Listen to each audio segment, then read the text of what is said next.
Look at you. We So, did it. so tech savvy. Oh yeah, every day of my life, Jordan, every day.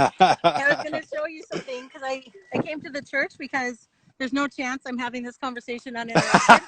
So I was hoping for it to be a little clearer Oh for my you to see God. the mountains, but Oh my God. that's our home Beautiful. country there. Oh, I miss Chilliwack so much. I love it. I Yeah, love it. it's so pretty, isn't it? Oh my So God. the view won't be Pe- as nice inside my car, but it'll be quiet. people that didn't grow up in Colorado or the Northwest like you do don't understand what mountains are really. Yeah, it's the truth, isn't it? Yeah, That's crazy. mountains to some people are not the same. To be fair, though, we do have some in California, like the Yeah, of Sierras, course. and then in Redding. I remember the first time when the Canadians came through to Redding, they're like, they saw Mount Shasta, like, wait, you guys have mountains here? Yeah, I know. Mount Shasta is really nice, and Yosemite, of course, is Of unrivaled. course, Yeah. of course, So pretty awesome. yeah, Well, I'm so glad we could do this. Thank you so me much for too. saying yes. It's so good to see you. I You love too. your I love your raw honesty on parenting during the quarantine. It's been Oh gosh, entertaining. it's a circus every day. It's a circus. So, and we're homeschooling now too, right? Like our life wasn't crazy enough, and now I'm like a teacher and a wife and a mom and a leader and A oh, chef and and a and a student. pastor and a Yeah. blogger and a student and a Oh, I'm like, sure, let's just keep adding it all. wait, I thought you were retiring. Yeah, is that what that looks like? Oh man, yeah, Crazy, it's been pretty crazy. crazy. But the kids, did you see the video that I put up about the kids? Like one's doing PE Yeah, in the yeah. living room and she's Oh my jumping gosh. around, and one kid is like on an interview with their teacher, and one has put himself into quarantine in his room, and the other one is just I holding the think dog and not doing any work. I think one of the things I hope comes from all of this is a newfound humility and just appreciation for things that other people do. Right? I think Yeah, we overlook stay-at-home moms or teachers or um, delivery people or people yeah. at restaurants. Every little thing we all do it Grocery store intentionally or clerk. unintentionally. Take it for granted, and that now I Yeah, think we're all just hopefully a little bit more appreciative. yeah. And don't you feel, Jordan, that I've thought about this thing. It was kind of like a big game of freeze tag. It's like whatever you were doing, whoever you were with, the day they said go home, that's it. Now you are at home with whoever that is. Yeah, yeah. And I feel like, Hopefully you chose well. and it's such a disproportionate experience because I am Yeah, busy, like yeah, from for sure. morning till night, busy, busy, busy. And It's that's true. its own rhythm. But Me too. Yeah, for sure. loneliness is a rhythm, and True, boredom true, is a true. rhythm. Like managing just being alone, I think Yeah, is hard too. So it's a very absolutely. interesting time. So, obviously, I mean, you're one of my favorite speakers, one of my favorite teachers. Before we get into all that, I'd like to start with, well, first of all, again, thank you for doing this. And then for I love those that it. don't know you, please introduce yourself and tell us your story. And I know you say you have a lot of stories, which you do. There's kind of So many. definitely phases, chapters of your life for sure, but I'm grateful to have Yeah. been there for a few pretty awesome ones. So, why don't you take us all the way back to the beginning? Where were you born? Where did you grow up? And then kind of into college and those kind of years. I was born in Houston, Texas, um, under the shadow of NASA because that's where my grandpa worked, and so Okay. I didn't know that at the time, of course. But That's pretty that's kind cool. of a cool, yeah. Because even today, one of my little boys was saying he wants to work for NASA, and I was thinking that's kind of a full circle moment. But who knows? He's 8, so everybody wants to be an astronaut, right? So Right. Uh, yeah, so I was born in Houston, then lived in Albuquerque, New Mexico, and then Durango, Colorado. And I did a lot of growing up there, grade 2 to grade 11, almost. And then I finished out my 11 and 12 year in Spokane, Washington. Oh, Then wow. did college in Seattle at an art school. Got my degree in music. Tell us about that because you were kind of there with some cool people and also Yeah, kind of in a cool time to be on Capitol Hill in Seattle in the early 90s. yeah. Tell us about that. Like I remember walking down the street and there were posters for Nirvana, like paper photocopy posters stapled to the telephone poles. Nirvana, Kurt Cobain, that whole crew. The whole Yeah, grunge yeah. movement erupted while I was on Capitol Hill. From Capitol Hill, I had no What idea, was that of like? course. Oh, you had no idea. Well, I was such a backwards misfit because it was like they all collected, and they were having a very common experience being kind of grunge and in that whole thing. And I was like really clean cut and, Yeah. always a Yeah. ponytail, always like, Yeah. Gap clothes, Yeah. and so I was really an outsider. So I wasn't aware of the cultural phenomenon that was happening. So you're saying that Pearl Jam and Nirvana and Yeah. Soundgarden were doing like Oh yeah. bar gigs when you were in college and you didn't see any of it. Oh my I had no God. idea. I had no idea. You I you was, understand how big of a deal that is, right? Like, of well, course, actually, not at the time, now, maybe. no. Yeah, I know those are a big deal, but I was just trying to pass school. So That's awesome. yeah, And then you had a kind of famous classmate at the time, didn't you? yeah. Brendan Fraser was in my class, and he was graduating when I was a Okay. freshman. So Okay. I didn't really, I mean, if I drop his name, it's not like I ever actually Sure. said a word to him, Sure. but I do have a funny memory of him because we were in a dance class together because it was an art school. So everybody had to take electives, It was and the Cornish, right? electives were either like, yeah, Cornish College of the Arts. And so you had to take like a dance class or an acting class or a painting class or something like that. And so I took a dance class with him, and he was hysterical. Like he wore tights and Oh man. joked around, and Because he's he pretty was tall, not, right? he was very tall. Yeah. And Yeah. I remember thinking that guy's really funny. And then a couple of years after I saw him, like his name in, at the movies. And I so I think he was in, I don't know if he was in Dead Poet Society, the Robin Williams movie.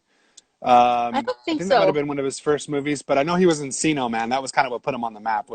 It was like a half Yeah, naked that's right. caveman with Pauly Shore. And George of the Jungle was big for him, I Yeah, think. yeah, yeah, Um, yeah, but I don't yeah. know. I didn't really follow his career really closely, Oh, but well, the yeah. Mummy movies were pretty big also too. Yeah, But yeah, yeah, yeah. Those were big. yeah, Yeah. awesome. He Yeah. actually did a movie that was not as popular, but it was my favorite of his called Blast from the Past. Did you ever see that movie, Blast from the Oh, Past? I think I Where heard he about it. he was like in a bomb shelter in the 60s, and then they come out and it's like 1999 or whatever, and he's like living from the 60s but in the modern world. It's pretty funny. That's funny. Anyway, so okay, so Seattle. Now, why were you at an art college? What were you studying? Music. So I got my degree in classical voice, and I loved music. I always thought I would be in music. And so then I finished that up. And during that season, I really took on a lot more serious my faith. And Hmm. so being a performer and being young, I didn't know how to balance the attention of being a Hmm. performer and still be humble. And so, Hmm. not that I don't mean to say like I was, on a trajectory to like take over the You're outdoor world or good. anything, You're but you're I you're was, good. I was getting attention. And so, Yes, I of think course, I just didn't know how to navigate those two worlds of and do course. it well. I don't. And I don't so, think. I don't think any young person does. no, no, you might have a Yeah. story about that too, right? Yeah. Yeah. Yeah. Yeah. Yeah. For sure. I don't mean to bring that up in a negative way. I mean it like we Oh all have well, to learn. We all have to Yeah. learn how to deal with these big personalities that have lots of potential and Yes. still be, you know, um, decent human beings. And so I I finished school, and then I went through a program that, Master's Commission in Hmm. Spokane, and then that really changed my life in a lot of ways and Now, gave me a lot of how did that come about?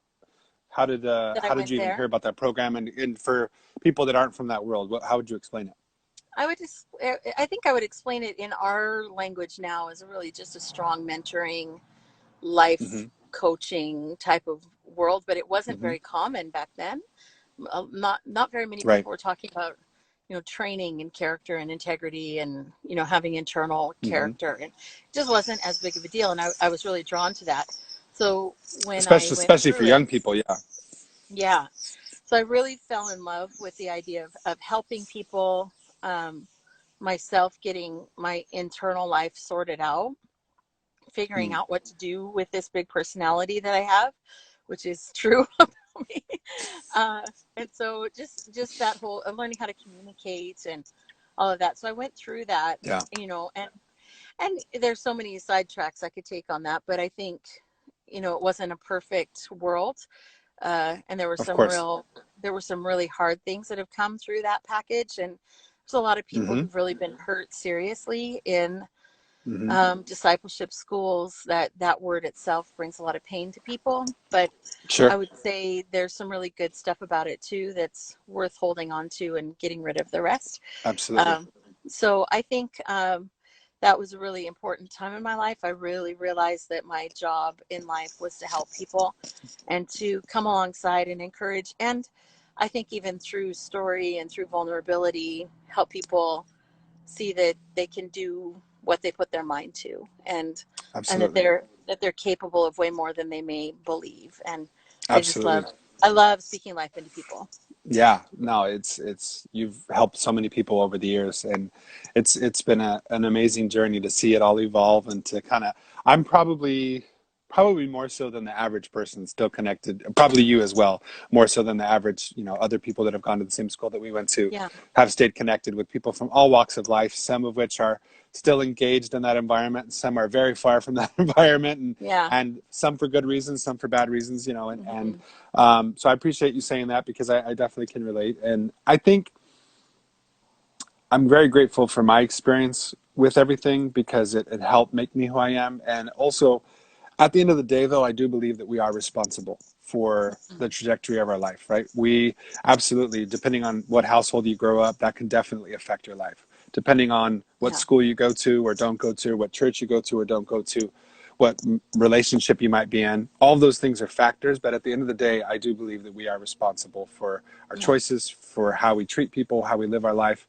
Doesn't mean that there's not challenges that we need to overcome and that sometimes there needs to be some grief, there needs to be some acknowledgement of things that are difficult. But to mm, just completely write off a whole thing because you had a bad experience, I don't think that mm, I don't think that that's fair, right? So, like, for instance, some people have a lot of appreciation and belief in the military. Some people are really against it.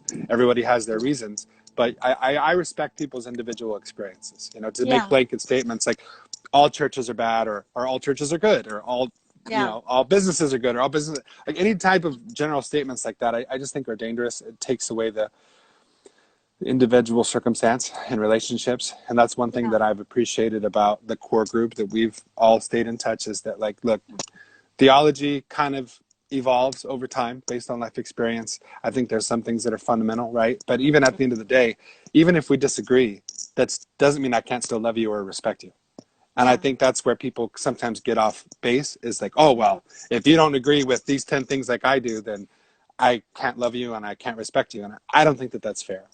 No, Um, and I don't actually even. I mean, I don't know how deep you want to go into that not thought, but however deep however deep you want. I have thoughts about Of that. course. I Yep. think I've thought about this a lot, especially as a leader. It is really not my job to change anybody Mm, or even get them to believe what I believe.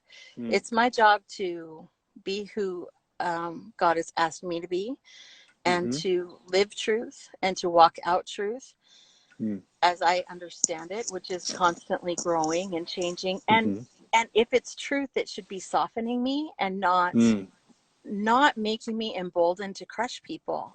mm. I just don't think That's really good. I don't like the fruit of that. It doesn't make sense to me that you become more dogmatic over time. Doesn't make sense to me. I think Right. the gospel softens us, and the older we get, we we should be more humble and more willing to reach out and be firm. Like, I'm not saying be wishy-washy. I think we can be very Sure. clear on what we believe, but from what I can see of Jesus, he spent a lot of time holding his hands open and saying come, but Mm. he did very little of grabbing people by the scruff of the neck and rubbing their face in what they did. And I just I don't know. And if there was ever, again, it depends on your level of relationship, right? So if it's a Yeah. total stranger on Facebook or wherever at school or at work, you're probably not going to be as effective.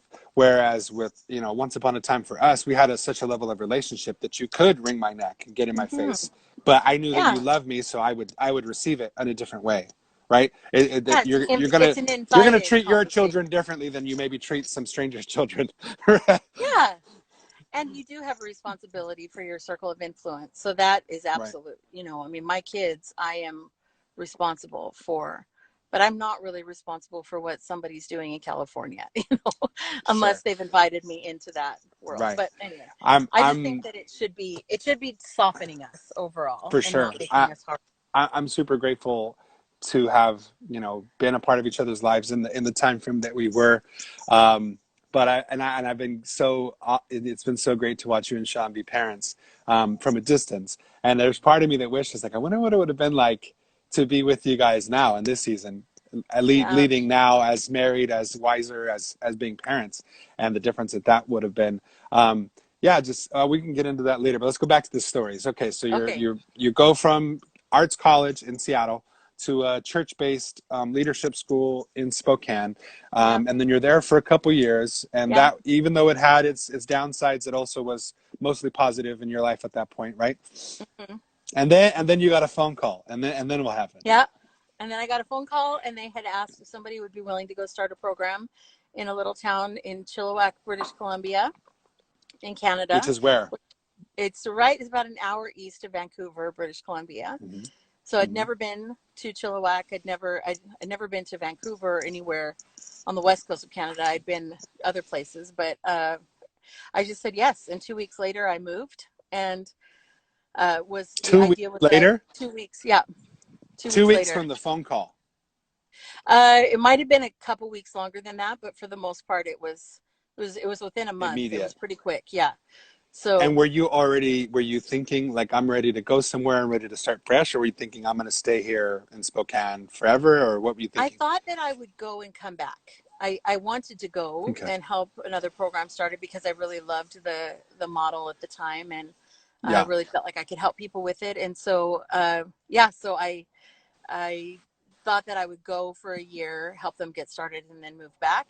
And pretty shortly into the year, I was like, I really like it here. I really love these people. So then one year turned into 24, which is where I am 24. now. 24. I moved up here as just a kid, really. And now you know, this is just a I different want to season. say, and I don't know how, because the story isn't going to make sense. We're not going to say ages. We're just going to say year. Okay. You can So, say ages. no, I've I'm come just to kidding. believe that getting old is a gift that not everybody gets. So Absolutely, absolutely. Well, I'm just saying that as a joke. I yeah, would yeah, always respect ladies' right to disclose or not which is disclose, smart but for you to do. so I think we first. So when you went from Spokane to Chilliwack, it must have been what, 96, It was the fall of 97. fall of 97. Okay, so Yeah, then so you weren't there for the very first year. The very first year, right. Gerald and Debbie Evans had kind of started a pilot program, but it wasn't exactly the same model as Spokane. And then they had come Yeah. down to see how they were doing it, and so then you kind of came to support them and show them the way that you guys were doing it in Spokane, Mm-hmm. basically, Yep. right? Yep. So that first group was one class, and then that second group, or the second tribe, but really the first group with you, was Mm-hmm. that Mel and Chelsea and Yeah. everybody? Yeah. Okay. Okay, so basically, so the church that I had literally grown up next door to. Yeah. So in 1989, we had a really big earthquake here in California, in Northern California. That was like a big one, and I think I was in kindergarten, and the from there we moved to Castroville, which you've been a bunch of times, Yeah. and we literally moved next door. It was a family house. It was my grandmother's brother's family had owned this house. When they came from Mexico, they bought this house. Yeah. And anyway, we moved to that house, and literally 2 doors down is, at the time, it was called New Life Fellowship, Yeah. and Chelsea's parents were the pastors. And Chelsea was a little bit of a wild child in high school, so it was kind of like, oh, they're shipping her off to we didn't know where. It was like a big deal, because obviously we had a church of hundreds of people, not quite as big as City Life is now, maybe around that size, maybe a little bit smaller. It was pretty big Yeah. in the 90s, maybe 1,000 people or so. And so it was a big deal. Pastor's daughter going to Canada, and I remember when you guys came back. So talk about that first year, going from what you guys were doing in Spokane, and then Todd was with you, right? Was Todd on Yeah. staff with you? Yeah. Okay. So talk about that first year. Yeah, I mean, I went from like a really big, fully developed program to like nothing and starting from the bottom and kind of starting less than, well, I always say it was like building from the basement because we had to fight against a negative reputation in the church, and Hmm. a lot of people thought it was a cult, and there was Oh, just wow. there's a lot of opposition and a lot of negativity. I think, Was that because the first year didn't go so well, or what, why do you think that right. was? Yeah, it was because the Okay. first year didn't, it just didn't go off the way that they wanted it to, and it left kind of a bad taste in the kid's mouth, and Okay. then that spread among everybody, and then stopping for a year and then restarting, there was just a lot of skepticism of what we were doing, Hmm. and we only had three, and everybody thought that was a sign that it wasn't going to work, and but as it goes, that good fruit just tends to stick around, and so they just fought through that year. We all did, and we just kept persevering. I want to tell you guys that it may not always seem. I think when I first graduated and left, I think I was just of the mentality at the time that, the only way to really quote unquote serve God was to be in ministry, which means to work Mm, for a church, right? Or work for a church-based organization. I thought that was really the only way, or that was the highest calling. And it is. I mean, it is a great thing if that's yeah, what you're called to do. But I was of the wrong mindset, and it wasn't anybody's fault but my own. I was of the wrong mindset that was like the only way, or that was the ultimate way. Um, and so I kind of did that for a few years, and then transitioned out of that. And so on one hand, it feels like I'm disconnected, or it feels like maybe I'm not applying or living the same way. But it's so funny, literally just like a week or two ago, I was on a call with a couple hundred insurance agents, and the leader of the main broker, who's all that team has, asked me to speak on the call. And I literally busted out some old school MC, like I was because we're this team is transitioning. They've had a lot of turmoil over the last couple of years, and they're yeah, also transitioning. The real estate and financial industry are transitioning to being more tech savvy. Building teams. So anytime you're dealing with technology, anytime you're dealing with teams, you're going to deal with right, personalities and egos and opinions, and right. So they had just come out of a difficult season of some people leaving, some conflict, and now they're trying to kind of rebuild the culture. And so it's so funny because I find myself like somehow I don't necessarily deserve to be where I'm at based on my career in that field, if that makes sense. But I hmm, quickly, based on my leadership from other walks of life, was like elevated pretty quickly, and like looked on as a leader, and like that's your hey, story of your life, though, Jordan. That happens to you all the time, story of doesn't your it? life too. Well, I guess, but a lot of it is the stuff that I got from you, or the stuff that I got Hmm. in those times.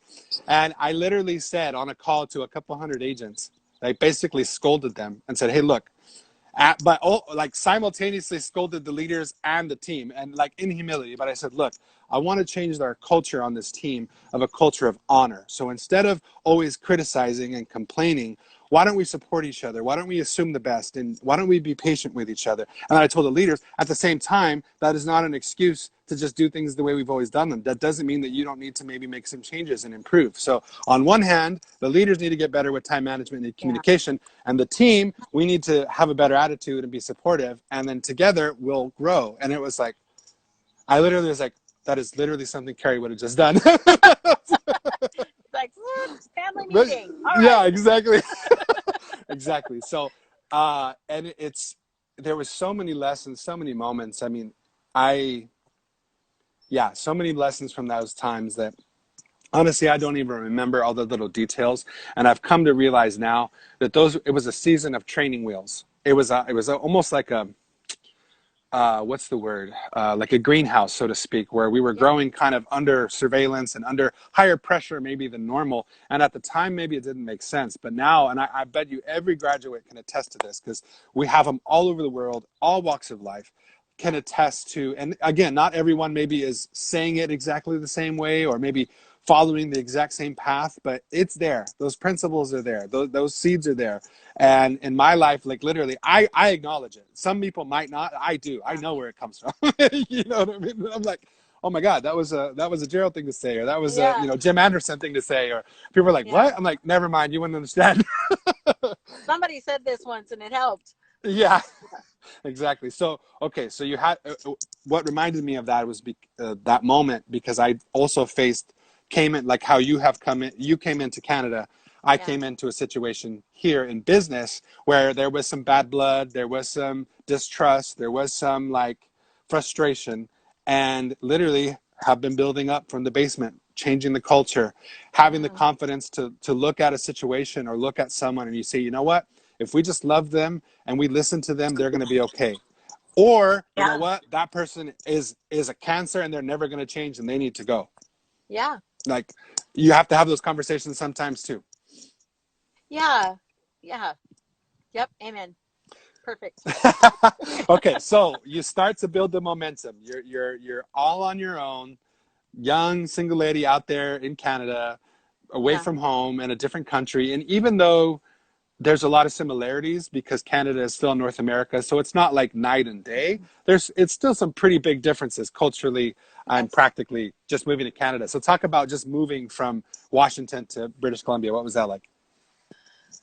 Well, it's definitely culturally different, and I think the Canadians are a little bit sneaky, like because they present as very similar to Americans, but until you really get to know them, you don't really pick up the differences. But there's significant differences, It's a really and good they're way to say it. important. It's a really They're good way to say it. important differences, Yes. and and even again, not to get too sidetracked, but even the response to this virus has been Mm-hmm. so fascinating. The difference between the Mm-hmm. Canadians and the American response. I won't go into that, but it's well, maybe I should just say because it will explain maybe some of the answer to the question of what it was like coming here. Yeah. The Yeah. Yeah. Canadians were told, go home, stay home until we tell you, just do that. And there's some minor rumbles, but everybody, Yeah. for the most part, is really just doing that. You know, Yeah. and it's not, there's just a different vibe in the States. It's a little bit Yes. like we will for a little bit, but Yeah. now now we need some more information. Give Yeah. me liberty Yeah. or give me death, and Yeah. I'm Yeah. like right there. Like I grew up there, so I still have that thread, I, but Canadians are a little bit more like dutiful in that way, that they say yeah. that we do that Well, as a rule. Not everybody, of course, but like like your brother-in-law, for instance. I don't yeah, necessarily agree with all of his politics, but I appreciate his passion. yeah, yep, yep, I, yep, yep. I Love it. respect him as a man and a husband and a father. Yeah, Even if we disagree on some political things, I still am very grateful for his friendship, and yeah, that's okay. And yeah. I think That's a the lot a point. lot of Yeah, it is magnified on social media. Obviously, people might not say that or be that way in person. In some cases, they are. yeah, The other thing that it would have been, I think about it now, not only knowing, obviously having you in a certain season of time when you weren't a parent or when you weren't married, but also pre social media. I mean, we had the internet mm, when I was there, but for like email basically. And I can't imagine being a teacher or a pastor in the age of social media and all the challenges mm-hmm. that has probably brought. Um, Mm-hmm. Crazy. All right, so Yeah. or we can get to that later. Nope, You're nope. in It's good. Canada, I'm good. you're rebuilding. How long did it take, and when did you know that you were starting to see some shifts and some changes? For myself or for the program? Both. Um, I think at the end of the first year, let me just go back because there were a couple really important things that I learned in that season Yeah. that Yeah. I think are helpful to say, because I'm by nature just a coachy kind of a person. Yes, So I what love I it. realized is that it's the nature of truth to rise, Mm, and if you just keep living truth that is like that transcends time, it transcends circumstance, and there's some foundational truths that you can build on, like integrity and trust and love mm, and keeping your word and loving people, and even when it's hard, and when you stick it out, and you're kind when people are mean, and those mm, foundational things, the truth of who you are will come out. And I think that that's really what happened, is that we just kept under incredible opposition. I mean, honestly, Jordan, I look back on it now, I can't hardly even imagine. I was 28 years old and people hated me just and because of what that's I did. within the church. That's not even talking about people outside the church that have no reference. That's within the church that people are supposed to Yeah. be your friends and family. Yeah, well, just because they didn't know and there was confusion and people had been hurt, and so that Yeah. that happens. And so, but the cool thing is that you can kind of outlive that just by Yeah. consistent showing up and showing good character and being humble when you're kind of being falsely accused or whatever. Like if you just kind of outlive those That's negative so good. perceptions, then the truth of who you are will rise to the surface. And I believe that God is a defender, and he'll rush to defend you when you trust him. Yeah. That's literally so good. That's literally what has been the story of my life and career recently, because I've been brought in as a consultant and starting to learn new businesses and everything. And, you know, sometimes people, anybody that's in sales, whether you're selling whatever you're selling, sometimes can have a bad reputation, right? Seem disingenuous or seem pushy. So whether you're selling real estate or insurance or, you know, cleaning supplies or cars or whatever, vacations, like naturally people don't like to be sold, but they love to buy, which is weird, right? So Yeah, really selling is selling is just influence, right? And if yeah, people trust you and they trust your intentions, it can yeah, be easy. And what you're doing is you're kind of helping in the sales process, similar to discipleship. You're basically helping uncover objections, yeah. finding out what people really want, getting them to admit the objections, overcoming those objections, and then helping them achieve what they actually want. Whether that's transformation or whether that's buying a house, it's an oddly similar process. Yeah, And because we often don't make choices that line up with what we say we want, right, you that's know? so good. And That's so sometimes you good. just And that need somebody to look at you and say, "Now, I thought that you said you wanted character." So sneaking out in the middle of the night and doing some kind of weird nonsense is not actually going to accomplish your goal, person. you know? yeah, And so sometimes it's just being that person to just remind them of what they said they wanted to be. But that's so yeah, good. anyway. That's so good. Yeah. Yeah, I think people are afraid of that level of accountability, because it's people are afraid to be that vulnerable. I think that a couple of the areas that are most vulnerable for people are their financial life, right? Most Yeah. people aren't comfortable talking about how much money they make or how much they have saved or what their investments are. Understandable. Most people don't want to talk about their health, right? What they eat, what they don't eat, what their weight is, what their health stats are. And probably the biggest one is spirituality, right? People don't want to talk about what they believe or faith. And I do believe on one hand, we should respect everyone. On the other hand, sometimes people are too pluralistic because they don't want to have the difficult conversations. And my Mm. thing is, if you can show me how you got to where you got authentically, I can respect that. But if you're just regurgitating something you heard from your parents or your pastor Mhm. or whatever or the internet, I don't Yeah. respect that as much. If you fought Yeah. and you fought to be where you are, which I know you have, and whatever you do believe, it's for an authentic reason, and you came to that through a process that I respect. Even if I Mhm. disagree with your end result, Mhm. I respect your process. Yeah, me too. That's really good. Yeah. So, you know, anyway, so we get to that point. You're working on Canada, and I've seen the same thing too. Things start to shift. Oh, why I said that is similar to what you were doing in Canada. I feel like I'm doing again. I've done it in different seasons in different situations, but I'm doing it again in this world.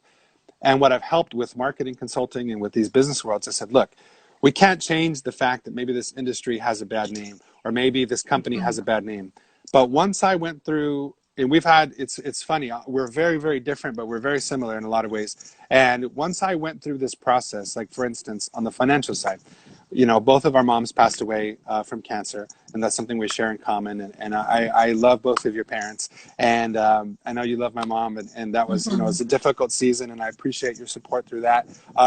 It was a wake up call. Once I went through that, my mom had a life insurance policy, and but she also didn't have a will or anything else in place. And so that was kind of a wake up call, dealing with all the medical bills, dealing with all the power of attorney, dealing with all the financial stuff. Once I went through it and I saw, okay, you know what, this companies are legit, this process is legit. It's just some of the leadership and management of this situation is a little weird. It's Mhm. similarly in the church world, right? It's like the gospel is the gospel, but sometimes the interpretation or the execution of it Yeah. is man-made, and so that's where sometimes it can get a little Yeah. bit off course, right? So once I established, okay, these principles are true, these companies are solid, okay, and that what I started to do is, okay, well, I can't change the past. What I can do Mm-hmm. though is, if this is real, let's go through this process and let's bury all the negativity with positivity. This changed Mm-hmm. my life, and now I'm seeing it help change other people's lives. Yeah. And people know what they have, they know their plan, they're a little bit more secure. So similarly to what you guys did in those Yeah. early days, you just started to overwhelm the negative with the positive, and you couldn't deny the results. So Yeah. that's awesome. So let's see. I Yeah. think I got there year 5, maybe. I was just trying to figure that out. I think so. I think it was year Well, 5. not counting the first year, My year year 5 5. Yeah. of your Yeah. year 5. So, and it was funny because I, had a tough upbringing, and crazy household for different reasons, but I was decent at basketball, and my whole goal was, I'm leaving home, I'm never coming back, I'm going to go play college basketball somewhere. And I know you could have had a lot of different career paths in the music industry, and different things like that. I was just set on that. I'm never coming back to this town, and I'm playing basketball, and I'm probably never going back to church and all that kind of stuff. But you guys had come to our church, and at the time, not everybody knew this, but our church at the time, again, 1,000 people, was crumbling from the inside out for Yeah. various reasons. It was falling apart, leadership issues, financial issues, and you guys had come in at that time, and there was so much negativity, similarly to what you were saying when you first faced when you got there. There was so much Yeah. skepticism and negativity and distrust. And you guys came in and you just cleaned the church, and you painted Mm. fences, and you sang your songs, and you did your dance with the flags. And like, who Yeah. are these people? Who What are is these here? this? Why did they have those flags? That's so weird. And nobody quite knew what was going on. But I just remember being like, everybody could feel it. It was a breath of fresh air. And I don't know if you guys felt it when you got there, but you guys are a breath of fresh air. And even as a young kid, I was probably 14, 15 when you guys first came through. And it's maybe 13, 14, didn't even know what was going on. I just knew, like, wow, there's something about this group. And so two people that were very influential in my life, John and Liz Hernandez, Mm-hmm. who Yeah. were like an uncle and aunt to me, and they were a big support for my mom. Yeah. So for us, like, my dad, was violent, alcoholic, and church was an escape for us. So I was there as much as I possibly could be. I was in the drama, I was on the band, I was going to missions trips. I was like, church was my life. So when all of a sudden my only escape was sports and church, my only escape all of a sudden started to fall apart. All the people that were my family all of a sudden hated each other. And as young people, we were like, what is going on? Youth group was Yeah. like my life. I was a leader. All of a sudden, people are quitting, people are leaving, people are with other people's spouses. Like, what is going on? Yeah. And you guys came in right around that time, and I could see the genuine change in Chelsea's life, because I knew Chelsea. We grew up together as kids, and Misty Tab and some of the other people that you've met over the years. Not everyone went to Canada. Some people went to Kirkland, but yeah, it was just a crazy time. But you made such an impression on John and Liz, and you made such an impression on my mom, that my whole last year of high school, she was like, "You're going to Canada." I'm like, "I'm going to Canada? No, I'm not. Like, I'm going to play Yeah. basketball in college. Like, I'm like, thank you, but no." Like, like, of all the places in the world I wanted to go, Canada was not on my list, and Especially neither was, like, Chilliwack, which is a farm town and smells like especially manure all the time. especially Chilliwack, especially to go to some discipleship school, whatever that means.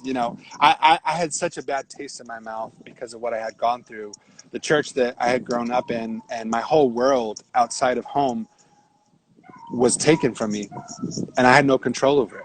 The church Yeah. literally fell apart. I mean, imagine a church of 1,000 people overnight just being done, pretty much. Yeah. I was devastated. And so I was like, I am not going to Canada. I'm not doing anything with church. Da, da, da. Yeah. She just kept on me, kept on me. You got to do it. You got to do it. I'm like, no. So I actually qualified to go, like, run at the, like, playoff, like, not the state, but like the next level before state playoffs for track and field. And I actually missed it to go to Master Commission Conference in Spokane. I And remember that. my coaches were so mad at me Yeah. because, and I couldn't explain it. They're like, "What are you doing? Do you know how hard we've worked to get to the playoffs? You have colleges that are going to be looking at you. You're like a good athlete. You're going to do what for a conference and at a church in Spokane?" Like, I Yeah. don't even know. I just got to go. And it was funny because at a young, not everybody knows this, but when I was born, my parents weren't together. In fact, my dad even told my mom like not to keep me if she wanted to stay with him. So that was a tough start. And they broke up, and a couple years later, she had me on her own, or she had me on her own, and then moved me up to Seattle for a couple years. I actually have a long history with the Northwest. So the Mm-hmm. first couple years of my life, I just grew up with my mom and my grandma in Seattle. And then my parents ended up getting back together when I was about 4. Well, anyway, from that point, my mom didn't really realize what she was doing. She didn't understand how crazy my dad really was. But pretty much from that point, I didn't talk to my mom from like pretty much my entire school years, pretty much from kindergarten until grade 12 or senior year in the Yeah. States, because I was just so hurt that she pretty much like abandoned me and turned me over to this monster. So my whole view of church was skewed. My whole view of my parents was skewed. I don't know how, and it was only a God thing, convinced me to get on a plane, to miss one of my proms, to miss the playoffs for track and field, to go to this random thing in Spokane. And it was the first time that I was alone with my mom since I was in kindergarten Wow. on the plane to Spokane.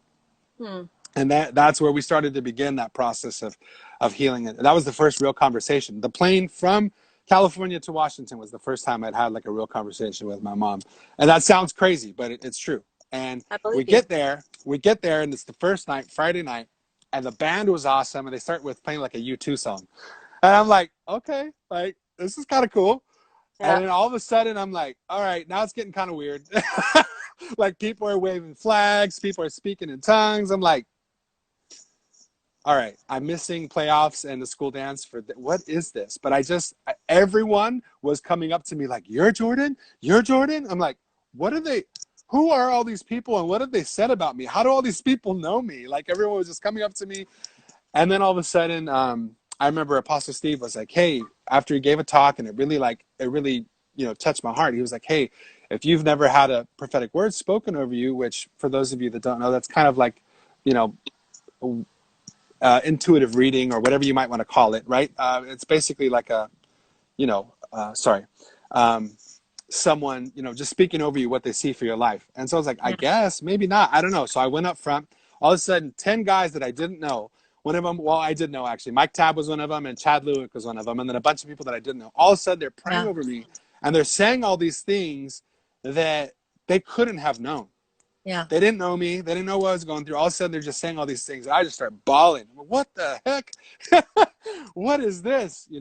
And I remember we went to brunch the next day, all of us, and I got to meet the Canada team. And something just felt right. And it was so weird because it did not make sense on paper at all. And I was like, okay, I like these people. And everyone's like, okay, I had multiple scholarships for track and for basketball and for academics. Where are you going to college next year? Where are you going to college? What are you doing? And then my dad, we have a better relationship now, but at the time was trying to get me to do everything but go to Canada. He was like, I'll pay for you to go here. You can do this. Like, just don't go up there with those people. Because he had a bad relationship with church. It was a combination. Part of it was good. Part of it was bad. And anyway, long story short, I listened. I went. And, my life changed. It was looking Yeah. back now, it doesn't make sense on paper. I can't explain it to people really. And it's not really, doesn't really look good on my resume, but it changed the course of who I became. And I'm very grateful for that. So sorry to go off on that tangent, but that's just No, basically I love it. that's the backstory of how you had gone through your own process, and Yeah. then all of a sudden this guy comes in, and it just gave right away me and you connected. I think Yeah. because of Yeah. a lot of the similarities. Hmm. It's interesting as you're saying that. Whenever I go through things, I often look to books and stories to kind of help me, because fiction sometimes can provide, different pictures that paint what we're going through, but in a nicer way. And Mm-hmm. so I've been listening to The Lord of the Rings, which I've never Mm-hmm. actually read it or anything. I've seen the movies, but Mm-hmm. so I'm listening to it. And what strikes me in that story, if you've seen the movies, you would see this too. But it's like this pack of people, they're just on, especially the hobbits, they're on a journey, and people just kind of drop, or creatures or whatever, they just kind of drop into their life for a specific leg of their walk, and they're Mm-hmm. helpful, and they resource them, and they help them rest. And just specifically for where I'm at in my life, I've realized like that is how it's been my whole life, is that Mm. I'm walking, I'm doing my thing, I'm trying to figure things out, and then another person's story will intersect with mine and help me to understand life in a new way, or give me the words that I need to get through the next 2 weeks or 2 years, or Mm. just a conversation to get me through the next hard day. And so it's kind of like what you're saying is reminding me of that. Like, and I've had so many beautiful Yeah. intersections with people. Like, I'm so grateful that I get to know you and Yeah. have this conversation. And, Yeah. I'm even seeing like little names come up on the screen, and Yeah. I'm like, Yeah. Yeah. oh, hi, Yeah. these are just important people that Yeah. intersect with us. Yeah. And you have conversations, and you may only know them for a year or two really closely, Yeah. but then you kind of follow their life, which is the beauty of social media. So you went through what I had gone through leaving my church in California. Hmm. And then all of a sudden I thought, oh, wow, this church in Spokane is the be all and the end all, right? Yeah. And then you went through a similar, not exactly the same, but some change in Yeah, their church. relationships, and their church kind Yeah. of, I mean, talk about that a little bit. Obviously it's a long time ago, but just Yeah. for context. Well, yeah, I mean, it's a tough thing to talk about because Sure. it was very painful for a lot of people, and caused a lot of real long-term damage for people. But essentially, there was a collapse of leadership, and there were some abuses of power, and I think a long list of really hard things that are sad for me to watch. But it's kind of like what you were saying with your mom and the life insurance policy. I think if I was understanding you right, that kind of fueled your passion to help people get their lives set up Yeah. financially, because you Yeah. don't want to leave people in the lurch. If something happens to you, you want to help them. So that Yes. experience fueled you. I would say that for me, watching leadership collapse has fueled me. Mm. Um, it's something I'm still like. I was just talking to our current class today about this and saying Mm. and I even leaned into the Zoom call, as we do right now. I said, my young friends, listen to me. Like, run to the light, tell the Mm. truth, because the things that you're going through right now, you might be able to kind of hide and dance in the dark, but those things catch up to you, and often they catch up to you once you have responsibility, and once people are watching. And it's like life is a tightrope, and as you go through leadership, the tightrope, it's always hard. It's always choices. It's always a narrow road, but the consequences get so much greater the more you grow and the more responsibility you get. Once you're married, and once you have kids, and once you have leadership on your life, the fallout when your internal character can't hold up. I'm just like so bent, and I've seen it happen so many times in churches. So So that is literally the message that has helped me survive since I left you in Canada, mm, because that has been the story of my life. mhm. It was what you guys used to put the fear of God in me. Yeah. Well, Because I because you thought, have that beautiful big personality of yours, and well, sometimes I thought it was the next Judah Smith. I thought it was, the next Barry Thiessen. I think he's watching. I thought I was, everyone. God's gift to. First, I thought it was God's gift to Wait sports, and a then I second. thought it was. Go ahead. Can you Nope, hear I me? think I'm just trying to get you out of my car. I had Oh, to no turn my worries. phone on because I'm afraid my battery's going to die. So I had to turn my car That's on. all good. Okay. Can you hear me? Go ahead. Yeah. Can you hear me? Can you hear me? Okay. Wait just a second. Oh, I was just gonna say, yeah, yeah. I came in so Oh, you're good. I came in so overconfident and arrogant, and part of it was the cultural difference, right? Being Latino from California, American, going to British Columbia was quite a culture shock for everybody involved. I mean, I don't know if you. I think one of my first nights there, we were at a Bible study at your old house at the Dollhouse, and Chris McCauley's brother was like, "Yeah, I did some time in the army, da da da da," and I was like, "Canada has an army?" I like genuinely asked the question, and oh man, that's like, Yeah, you got introduced so. to the Filey side of Canada. It only shows up in a few settings, but that was it. Yeah, well, I was courting it. I was egging it on. Yeah.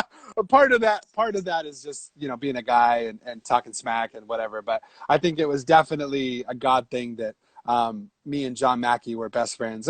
Like we could not be more different. That's it. Be like, I want to put you two Jordan, together. Yeah, don't yeah, say yeah. that. I'm gonna put you guys together and see how that works out. And we ended up Yeah. balancing each other out pretty well over time. But yeah, I'm so grateful for that. And, you know, I don't think I've ever told you this, but you were talking about um, learning, watching leadership kind of fall. I've actually been, in a weird way, I think there's a lot of people who know you as a leader and have learned from you. I've actually been able to watch you evolve Hmm.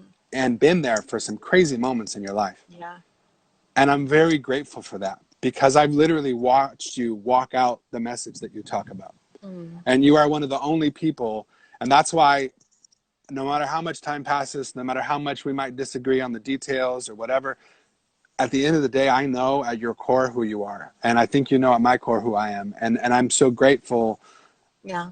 that I've watched you. I was there. So that story of me leaving everything behind to go to that convention in Spokane was life changing. And then the next year was the year that they announced that they're quitting Master's Commission. And then we went from that to a meeting. And I remember we stayed at a different church and we're there with our Oh, whole yeah. class and you and Gerald and Debbie, and Oh, we're there. And you guys were like, and you had just had your heart ripped out. And then you have to put on your leader hat and explain it to all of us. And we're all like, I forgot about that. that's what I'm saying. I was like Oh, there for a lot of these crazy moments. And then then the church that I come back to serve in California goes through a similar process. And all of a sudden I thought, oh, okay, like I'm the young hot shot, like I'm ready to go. And they're like, well, you need some training, you need some braking, you need, with the whole horse example and all that. Like, what is it? One of my favorite talks, pulling the king's carriage, right? Where you yeah. talk about like basically like a wild horse is of no use to anyone. You have to be like broken and trained so that you can be of service to the king and the military, all that. Such a good metaphor. But I was like, okay. So then I thought, all right, I did 2 years of master's commission. I'm definitely ready now. What? Bring it on. So, so This is then like the dumbest invitation ever. at 20 years old, I go back to California thinking, oh, I'm ready. I'm ready to get married. I'm ready to be a pastor. I'm ready. And all of a sudden I get down there at 20 years old and the pastors there had been doing a project for a couple of years. So as soon as I got there, they're like, hey, you just got out of master's commission. Here's the keys. We're going to go take a 6-month break. And at 20 years old, I'm leading not a very big church, but still I'm leading a church of adults. Yeah. Like, The oh, grown-ups. okay. Yeah. so and all of a sudden, I think some training and some character and some charisma carried me for a little while, but ultimately, again, some stuff went down, leadership, Yeah. financial stuff. Some of it was my own fault, but a lot of it was external and stuff that I couldn't control. So then I'm like, okay. So then I'm devastated because I feel like, oh no, I shouldn't have opened my big mouth. Here I was On me. like I have to humble myself again in front of everyone, and like it didn't work out. My relationship didn't work out. My job didn't work out. I'm not in ministry. I put all my eggs in that basket. Now I'm single, not working at a church. I'm such a huge disappointment. I don't know what I'm going to do with my life. And I remember you like come back. Freezing up on me a little bit. That is the last thing that I want to do. Sorry, people are Yeah. calling me. Sorry. Um, I was like, sorry, people keep calling me. That is the last thing that I want to do right now in the state that I'm in, right? One, I'm going back home with my tail between my legs. I don't even know what's happening. I mean, literally, it was the most humbling season of my life. And yet it was great. I'm so grateful I got to go. People embraced me. It was such a learning lesson to be on tour with the class and watching them go through what they go through on tour and Yeah. them having a certain opinion of me because of my own bragging and because of like, oh, I'm this graduate who's a pastor, and all of a sudden now I'm not any of those things. I'm just this guy in the back of the bus having to shut up and watch another class go through tour. And I was like, it was totally a God thing for sure. But I was aside. It was a hard pill to swallow for sure. Yeah. And I thought, man, I thought I already had it figured out because those lessons you guys told me, like, hey, make sure you deal with your character, make sure you deal with those issues, because if you don't and you rise to become a husband and a father and a leader and all these things, and you don't deal with these cracks in your foundation, it's going to be a lot more damaging. And I had plenty of examples that you could have pointed to. So it was a very strong message. Yeah. So then I'm like, okay, and I do that. I go through that, and then it's like, okay, I think there's because it didn't really work out for me to stay in Canada, just practically visa wise, it wasn't the right move. So the next best option was, well, come to Seattle. Great. So I had a great time there. You know, your family took me in, and I'm so grateful for that. But Mm-hmm. same thing, I thought, okay, like that whole situation started to fall apart. But the good news about that was I'd been through it enough times now that I just had this gut feeling, because they were trying to elevate me and like, oh, go to this school and we're going to give you this title and do all this just based off. I just never felt like I wanted to be in the in crowd. I always felt like if I can't take this message home to my little town and it doesn't make sense to the least, or to the kids that aren't cool, or to the people that maybe aren't ever going to step foot in a church, if I can't take this to them, then what's the point? And Yeah. I would kind of go back and forth with some of them about that. And anyway, I just felt like something's not right. And I didn't know what was about to happen there. And then another situation fell apart. But all through that, people like your dad, people like Mm-hmm. you have just stayed the course, have stayed solid. And I'm just so grateful when I don't think I get to tell anybody this, but watching the transition from Pastor Lauren to Pastor Justin was such a beautiful thing. And I literally cried watching it on my computer, because after going through so many Yeah. disappointments and so many, and not to say that Glad Tidings and City Life and Master Commission, you guys haven't had your own issues over the years, but to see something happen in an honoring way, honor with a U, if you don't know, that's the correct way it's spelled. Americans spell it wrong, but to see a transition of power that was, you know, relatively seamless and had honor and it was like the right thing and a beautiful thing. Just like when you got married, it was like, oh my God, the story behind that. It was one of those, so to be a part of that moment, to witness that moment, and to watch you guys even transition now. I was super excited to go to graduation and just sit in I the crowd and know. support this year's class. We'll have to do something at some point, some kind of Yeah. a reunion, but I'm just so grateful for you and Sean, and for Gerald and Debbie, and for everyone in Canada. And again, not to talk trash or to downplay all the other situations, but that you guys have stayed the course, that you've lived the message that you've been preaching for the past 25 years. I can genuinely say that. And so anytime that I've veered off that course, I go back and I realize, you know what? Like, there's still people that are fighting the good fight. There's still people that are walking the talk, and it helps me to get back on track. Yeah, that's good and encouraging, you know, because it's not easy all the time to do the right thing, and you don't always get it right. But, you know, somehow it's like I was playing Mario Kart with my kids last night, and they've changed the feature. Like before, they used to have the road, if you've ever played Mario Kart, and you can like drive off the road and you evaporate into the atmosphere. But little parachutes, the little cloud, and they pick you up and put you back on the right road.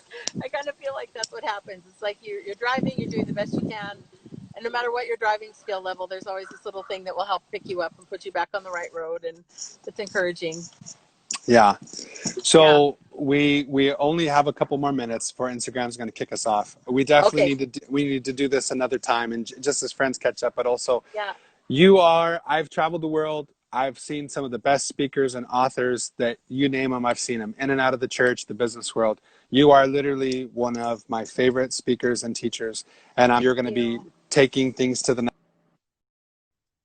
next level. Obviously, you have 4 kids under the age of 12, and so that's kind of a primary focus at the 10. moment, under the age of 10. So that's Yeah. a whole crazy story in and of itself, how that came to be. But Yeah. talk about, you have an amazing story, and I'm so grateful, but we only have a minute left. What's next? What are some hope for people right now, and what's next?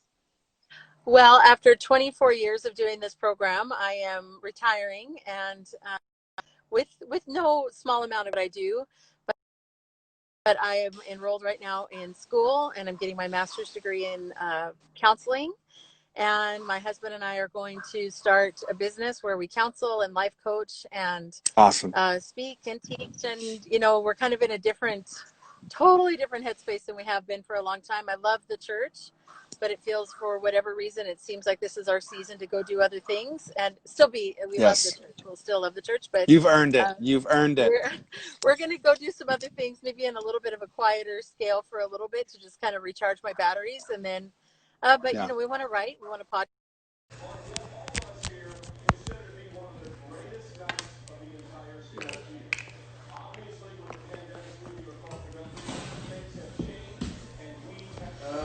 No, I'd say get everything you can out of it.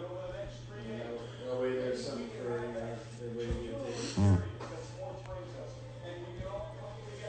Yeah. Yeah. The more works, you get as much as you can. Okay, you can hear me? Sorry, my phone No. died and Instagram kicked us off, and people Okay. were calling me. Okay. There you go. Okay, so now we have a little bit more time. Okay. My phone, I was just looking. Let me click out of here for a second and see.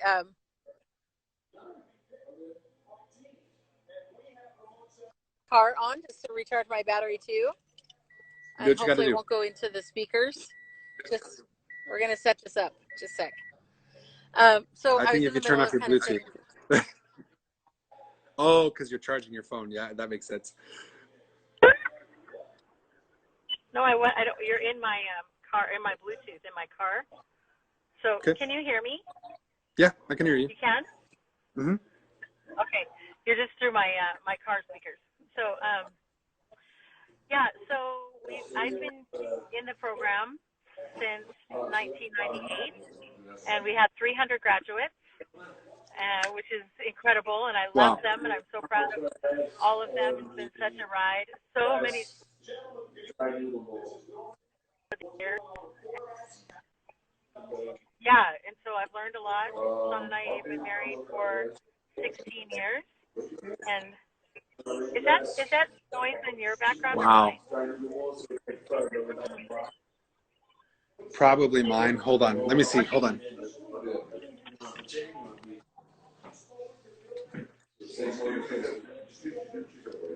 There you go. See if I can do this. Hold on.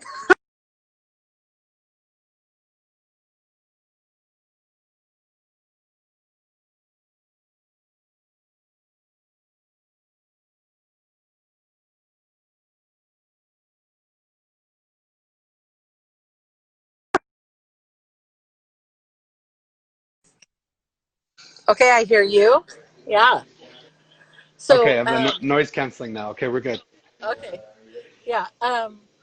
So yeah, we've been married 16 years, and our kids came 10 years ago, and so Emma will be Okay. 11 this summer. Our Oh my oldest, we God. adopted her 11 years ago, and then we had Alina. She is 9, and then our boys are going to be 8 next month. So twin boys. Wow. Okay. So now that we have a little bit more time, let's go back Okay, to you know what? I'm going to walk a little bit and uh, plug in inside no because worries. my battery's going to die. So I'm going to go inside. But So, I can wait, are still you hear going? you. Are you at the church? Yeah, Are you at the church? yeah, Oh, awesome. Give us a little tour. I know you guys have remodeled and stuff. yeah. We have. Okay, here. Oh, So, you want to okay, walk take with us me? back to, yeah, let's go. Take us back to, let's see. I mean, literally, I remember the sound of those doors closing. Here. I remember the sound of those doors closing. Okay, here it comes. Is that it? Yeah.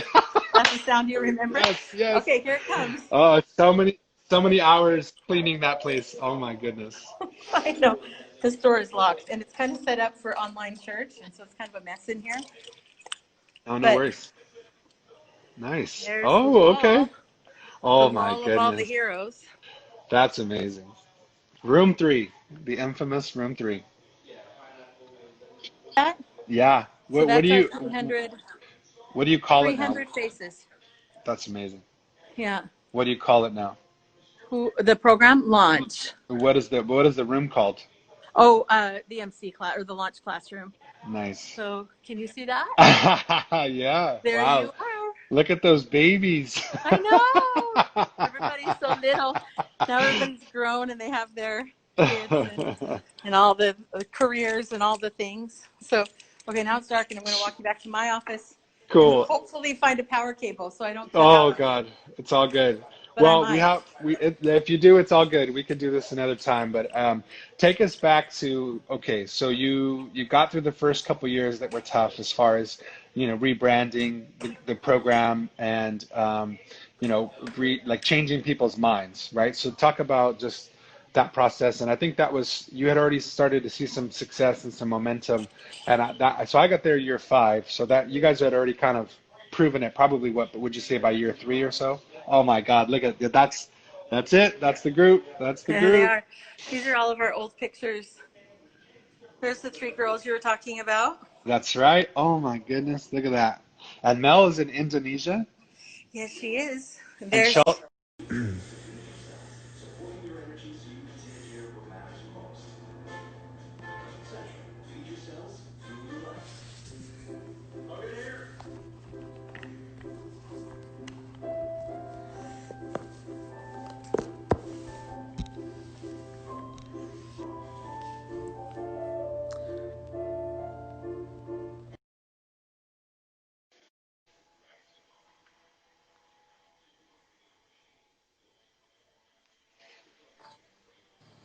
All okay.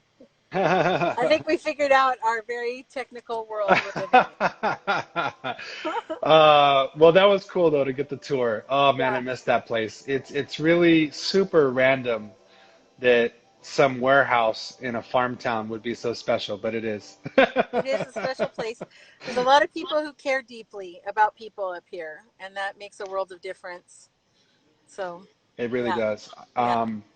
Like I was texting you. I felt like I was talking a little too much, but I forget. Oh yeah, that's right. We're live and like people are watching. It's not just us talking. But I mean, again, I hope you hear what I was saying, and I so appreciate you guys. But tell us just that behind the scenes story on your end. Like to me, in our era, you were a rock star. You were like, you were. This is right before you got married. It was just a different season of your life. And then watching you go through that whole process with Sean and with your mom and all that stuff. Like I said, for whatever reason, happened to be there in some of these crazy pivotal moments of Yeah. your life, and I'm super grateful for that. But just talk about that season a little bit. Well, just to kind of fill in the backstory there, I was 33 and not married and wanted to be married very badly. Just really hoping for that season of my life. And I had waited a long time and felt like there was a way to do that. And I didn't want to compromise all that. And so Sean kind of showed up in my life as a big surprise. He was not what I expected. He was a computer guy, and I thought I would marry someone completely different. And he doesn't mind when I say this. He's the best person in the world, but he was a little geeky and not, he just was easy to misunderstand and kind of overlook because he's a He bookish. used to rollerblade into Yeah, church. Let's just put it that way. yeah, he rollerbladed into church. That's a good way. And he's just kind of he's a poetic guy. He just is lovely, but just not what I expected. And so he showed up in a big way, and I just really felt like this is the right thing to do. And so we started dating in December of 2003, and then pretty quickly knew we were going to get married. And then by January, we were looking at rings, and then we got engaged on, I think, February 3rd. I'm the bad one with dates in our relationship, but I think it was on February 3rd ish. And then, so we got engaged. And then 1 week later, my mom got diagnosed with terminal cancer. And so we thought we were going to get married in August of 2004. We ended up getting married in April of 2004. So 1 week after we were engaged, my whole life turned upside down. I was really close with my mom. It was a Yeah. very emotionally intense season. It was like the happiest time of my life and the hardest time of my life, all wrapped up in one.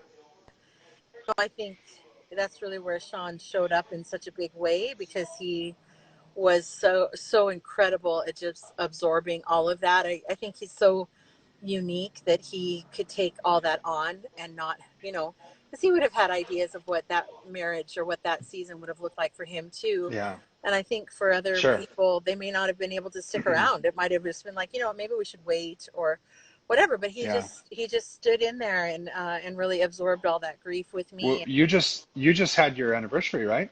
Yeah, just a couple weeks ago, 16 Oh my years. God. So So I don't know if I told you this. I probably did, but so Sean was my intern, right? yeah, And yeah, he's a couple years younger than you. And so at the time, I had you on this pedestal, right? Not only were you like Keri the leader and the fireball, you were like my big sister, right? So I felt like a special yeah. connection to you because you were like my big sister. We were one of the first people that I had met from this whole world. Hmm. And then also, you're also one of the only Americans there. So you Yeah, really helped me on like a lot of levels. You were my yeah. friend. Like I translate the culture for you you there. translate the Yeah, culture. You knew what it felt like to be away from home. You knew yeah, what it felt like to be outgoing. What we learned was sanguine or whatever, right? You had an yeah, outgoing personality with a bunch of like people that were not outgoing. yeah, All those things. So I just felt yeah, such a connection to you. So all of a sudden, I felt like Sean maybe was more of a peer, and then all of a sudden you guys started like talking. I was like, I didn't like it at first. I was like, wait a minute, like I didn't see it either. Like this guy, really? Like yeah. Keri, you're Keri. This is Sean. This doesn't make sense. And I was a little selfish about it at first. I was kind of had a bad attitude. Like I don't see it. Like what is like this is my big sister. Like this is all moving so fast and da da da. But then, like you said, through that, anybody who had a doubt, all doubts were changed pretty quickly Yeah. once people saw he really rose to the occasion and almost became a man before all of our eyes. Obviously, all that stuff was there, but when it didn't really come Yeah. out until, and I think when I saw your dad fully endorse him and I saw him really step into that, it was like he changed in front of all of us almost overnight. Yeah. And it was like, not to say he Totally. wasn't a great guy before, but it was like, okay. And then I was like, Yeah, it was shut like up. that pressure kind of, it pulled all that. And I remember just kind of going into a story that you maybe didn't know. I remember when we were first dating, because I was just getting to know him and I kind of Mhm. saw him the way that maybe you saw him. Yeah. We were out and I was just working through a problem and I couldn't figure it out. And I was just kind of like, and this happened and this happened. And he just dropped this solution. Such a smart, like, he was like, well, I think Mm. this and this and this. And then in a second, he solved that puzzle for me. And I just looked at him like, who are you? Like, how come nobody knows that you can do that? Like, that was like magic. And now it's so cool because it's like me, and he would say this, like, me believing in him Mm. gave him the courage to be himself in front of everybody Wow. because I love him and I so value and respect him. I miss But your he one-liners. but I think he didn't have the courage to be himself in front of everybody because the rejection factor was so high and nobody really understood him because he is kind of quirky, but everybody's quirky in their own way. But Yeah. he was probably exceptionally quirky, and I think Yeah. and somebody just needed to kind of give him a chance to get his thoughts out. Mm. And you might even remember this. Nobody really knows this, but he had a stutter. And honestly, it was like the King's Speech, that movie, where it's like Mm. just me believing in him and consistently speaking respect and worth and value. He doesn't stutter ever anymore. It's You amazing. know, I didn't think about it that way. I don't remember him per se having a official stutter, but I do remember him kind of having a way of talking. And now Hmm. that I think about it, yeah, I guess it was classified as a stutter. It was more of like a hesitation, Yeah, not so much yeah, with his words, more just like, yeah, it's so funny. I didn't yeah. think about that. You're right. Yeah, Wow. and now it's like you would look at him now, and he walks with such stature and such wisdom that everybody's just kind of, oh, sure, you've always been that way, but he hasn't. So it's cool to watch him transform too.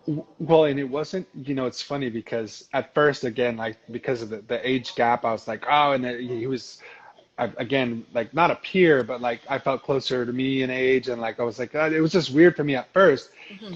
Most people think like, oh, it aged him, and that's like an insult. Hmm. In his case, it was a compliment Hmm. because maybe the wisdom and the character, obviously being mentored by your dad and Gerald helped a lot as well. Yeah. But like he aged quickly, not only mentally but physically, like, Hmm.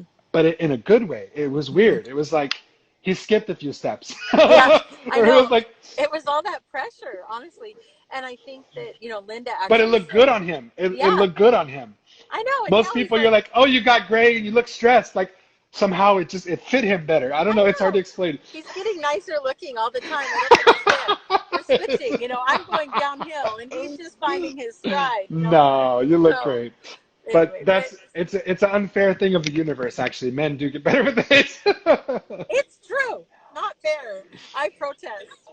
But anyway, so then we got married, and that was really cool. Like going through that whole season, and then my mom lived for another year, and then went downhill again. A year later, got sick again, and then she passed away that time. And so I look back on that season was such incredible. Like I kind of feel even now, like with the things I watched your video from earlier today when you're just kind of encouraging people. This might be the hardest thing you've gone Oh, through.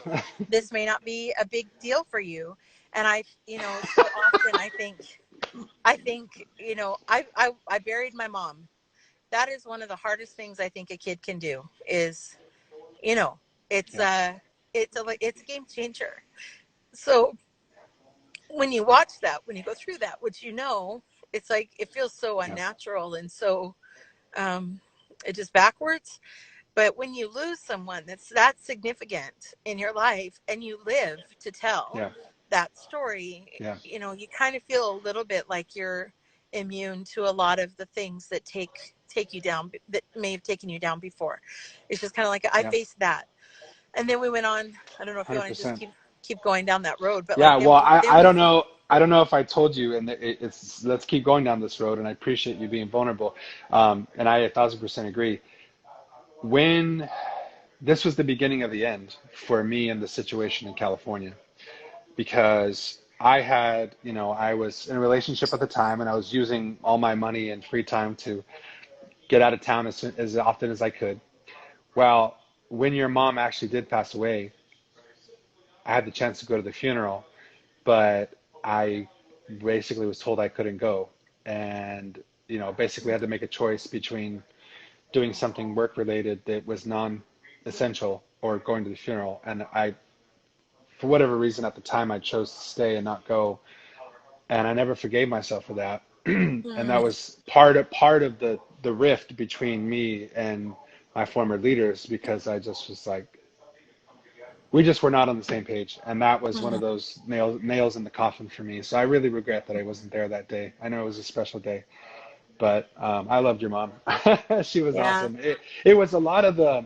It's so funny because you guys like attracted me with all this love and support and really building me up. But as soon as I actually got there, you and Gerald beat the shit out of me. Like, I know. but now I know why, and I'm appreciative but it was the people like your parents, like Gerald's parents, and other people at that church that were in my corner that saved me. And I would get back up again and I would get back in the ring. I knew deep down that it was for my good, but it was hard some days, and I wanted to quit a lot of times. And it was people like your parents, people like Gerald's parents, and others that just love me unconditionally, and I was like, I can do it for them. If Yeah. Sandy believes in me, if Matt believes in me, if Ralph and Norma believe in me, then I can do this. And then even if I don't like their kids right now, like I know they love me. Yeah. So And you anyway, even said earlier, like, what would life be like now? I think if you interviewed some of the students from the last couple of years, you would see that my leadership style has changed. And everything comes in its own season and its own time, and there's reasons for things. But hmm I'm a different person. Life softens us and teaches us hmm to be patient. And 4 kids. I had 4 kids in 2.5 years. That'll beat the garbage out of you too, pretty quick. well, so go back to that. You guys So got married. It was like a yeah, shotgun, but like in a good way. Everything happened all at once. yeah, Got married. Sean grew up and became the Prince Charming you didn't know he was. And true. then, of course, unfortunately, you lose your mom. Just talk about getting out of that season, being newly married, losing your mom, still being a leader, all that stuff. Yeah, I mean, it's one of the challenges with being a leader is that you're in a fishbowl. So no matter what you're going through, everybody's watching you. And Yeah. so that was its own challenge. And I never really stepped back. I just kept going, and being who I was. And in some ways I don't really regret that because I think that leadership, especially discipleship, it is okay to say like this day is not my best day. This day is not my favorite day. This day the win for me is that I'm showing up. And I may not even say my best things. Like I remember one day in my wedding season, I was really stressed out. Obviously, getting married. My mom is sick. We're getting married in another city, so she can be there. Another country. Another country, and we were supposed to have 8 months to get married, and we had two. So I mean, it was just a mass rush, and I was so And then it stressed. was it was a new building, and the American pastor Yeah, wouldn't do it because his daughter didn't get a chance to get married yet. So the Canadian pastor came, and it was a whole right. paperwork, jurisdictional. Yeah, you have such a good memory, Jordan. Um, yeah, all that. So I remember in that season, Barry had asked if we could have a meeting. One of our guys up here, who's our youth pastor now, but Oh, I love that guy. he came in, and when I get anxious, I have a hard time breathing. And so I was having really shallow breaths. And so sometimes the only thing that helps is I lay on my back and put my feet up. And I was doing that in my office, and he came in and asked for a meeting, and I was like, well, I'm not getting up. So he laid down and put his feet up on a chair. And we had a whole meeting like that. It's still one of my favorite meetings I've ever had. It was so cute. We were just sitting in my office and, having this conversation. It was cute. But yeah, so then a year later, my mom passed away, and that was the ride. And I won't go down that road too much. I learned a lot Sure, in that sure. season. Yeah. And then we realized pretty quickly we were going to struggle with infertility, which so many people struggle with infertility. And I had no idea that it was going to really be such a mark on my life. And it just seemed Mm. like everything was hard. Like it took me forever to get Yeah. married, it took me forever to have kids. And I was just like, can't one thing just be easy? And no, That's what I'm saying. yeah, come on. Like, what's wrong? You're so handsome and sweet. Some girl needs to come snap you up. Anyway, Oh, that's a whole other um, story. But yeah. I know. Anyways, not to embarrass you, but anyway, so we weren't having kids, and so we opened up fertility treatments, and we opened up the adoption route, both just kind of open to whatever happened. And then so 6 years, one adoption we thought was going to go through didn't end up going through, so we Mm. got our nursery all ready and thought it was all going to happen. This was about Oh. 4 years into it, and we went to the hospital, saw the baby, gave the baby a bath, went the morning with an empty car seat to pick up the Oh. baby, and she had changed her mind, so that was gutting. I And feel I like, understand. everybody, life is hard in general, but you have had some like, I've had some Lulus, whatever that means. So yeah, I mean that was pretty rough. And then a year later, we got a phone call from a young lady who told us that she would like us to adopt her baby. And so with fear and hope, we went into that process with her, and then that ended up happening. I'll tell you a sweet story about that because it's one of my favorites from that era. Is that she's 18, and she was a good, she was kind of on the right track, and then she just went really deep into her own lifestyle, and yeah, found out she was pregnant. But she stopped drinking, stopped smoking, stopped partying like the day she found out she was pregnant, which is huge for yeah. a baby's development. Like, a lot of damage can happen in a pregnancy. And so anyway, she made really good decisions for the baby, and I so appreciate that. But so she's 18, and we went to the hospital. She called a meeting. She did, with the social worker, the head nurse, Sean and I, and her mom. Wow. Basically called us all together and just laid out a plan for what was going to happen when the baby was born. Okay, so get this. She says, okay, so I'm going to have the baby. We didn't know if it was going to be a boy or a girl. And she said, I'm going to have the baby. I want them to take the baby and clean baby off, and then let me hold her or him for a minute. And then I want you to give her to Keri.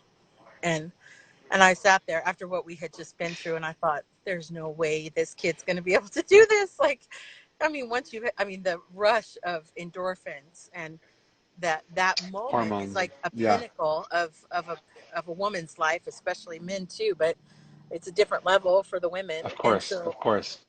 so I was like, no way is that going to happen. And so, yeah, but also still hopeful.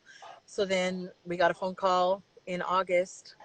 I'm having contractions. Meet me at the hospital. So I got to be there Which when she is was around your born. birthday. Which is It's the around your day birthday. after my birthday. Yeah, No way. yeah, Oh my day after God. my birthday. So So this is all, I was already back in California when this is yeah, happening. This is crazy. yeah. So she had her on August 11th. I got to be in the room. They cleaned her off, let her hold her for a minute, and then she said, hand her to her mom. And I've had her ever Wow, since. So, that's amazing. which is amazing. And now she's 10 and almost 11, and she's taken over the world, and she's beautiful, and I love her. So her name is Emma. And Oh, then we ended up getting pregnant and had a couple miscarriages, but then ended up having Alina 14 months later, I think. so And then what's much, this? I mean, what's the science behind that? I mean, obviously, we know it's God, it's miraculous, but there's got to be some science behind. oh Because yeah, I've heard that happens. That if you struggle with infertility, and then sometimes after an adoption, there's multiple births, like, and then twins. Like what? twins, yeah. Well, I mean, we did get help. We were definitely in medical treatments for that, and so, But still, but still, yeah, no luck before then. And then, so then Alina came. Our next daughter came in December of 2000, and so Emma was 2010. Alina was December of 2011. And then we thought we still had some embryos left in the, IVF is kind of its own world, but yeah. we had two embryos left, and they transferred both of them. And then Wow. we thought, I was just kind of like, I have two daughters. I won the jackpot. Whatever happens, I'm grateful. So Yeah. we went in, we're having an ultrasound, and the doctor is like, she's zipping around, looking at everything, and there's two little sacks. Sorry if this is gross. I hope It's it's not. okay. No, no, no. There's two little sacks with little, and what it looks like is there's a little fluttering inside. They're like gray, and then there's just this little. It just looks like a little turning leaf, and and we kind of saw it, and then it went away, and then we were like, she goes, "There's two viable heartbeats in there," and we were like, "What?" And so and so it was like classic. It was Wow. almost like a movie, right? That it's like this is And actually your life happening. is a movie, by the way. You promised me you're gonna write. Promise me one of the books you're gonna do as a biography, please. I should. I should. Thank you for encouraging me. I should. When Yes. it's your life, it doesn't feel that dramatic. But when I say it, I guess there's some things there. But um, If you don't do it, I'm gonna make it a movie, so I'll give you the royalties. How about I don't know if I can watch it. maybe Brendan Fraser can play Sean just for full circle. Why not? Yeah. Oh man. Or maybe John Krasinski, or however you say his name. Yeah, yeah, for sure. That's a good one. Um. Okay. So then the doctor is kind of like, "Wow, you guys, it's twins." And then Sean just kind of mentioned, "Yeah, we have a 2-year-old and a 1-year-old at home." And she's like, "Do you have help?" And so picture this now. We had a 3-year-old when the boys came in May of 2012. I had a 3-year-old. No, Emma was not 3. They came in May. Emma didn't turn 3 until August. Emma couldn't even go downstairs by herself. And then Alina was a baby. Alina was 1. So I had a 2.5-year-old, a 1-year-old, and then I got twin boys. So that was a nutty time in my life. I still feel like something's broken inside of me. Wow. So, oh my Oh God. my God. So, That I mean, I heard it from a distance. I feel like I was there for some pretty monumental moments in your life, the good, the bad, and the ugly, and I'm very grateful for that.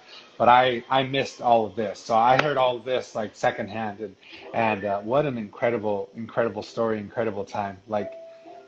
And like I remember when you guys went on your honeymoon, Chris Moody and I like watched your first house. oh, yeah.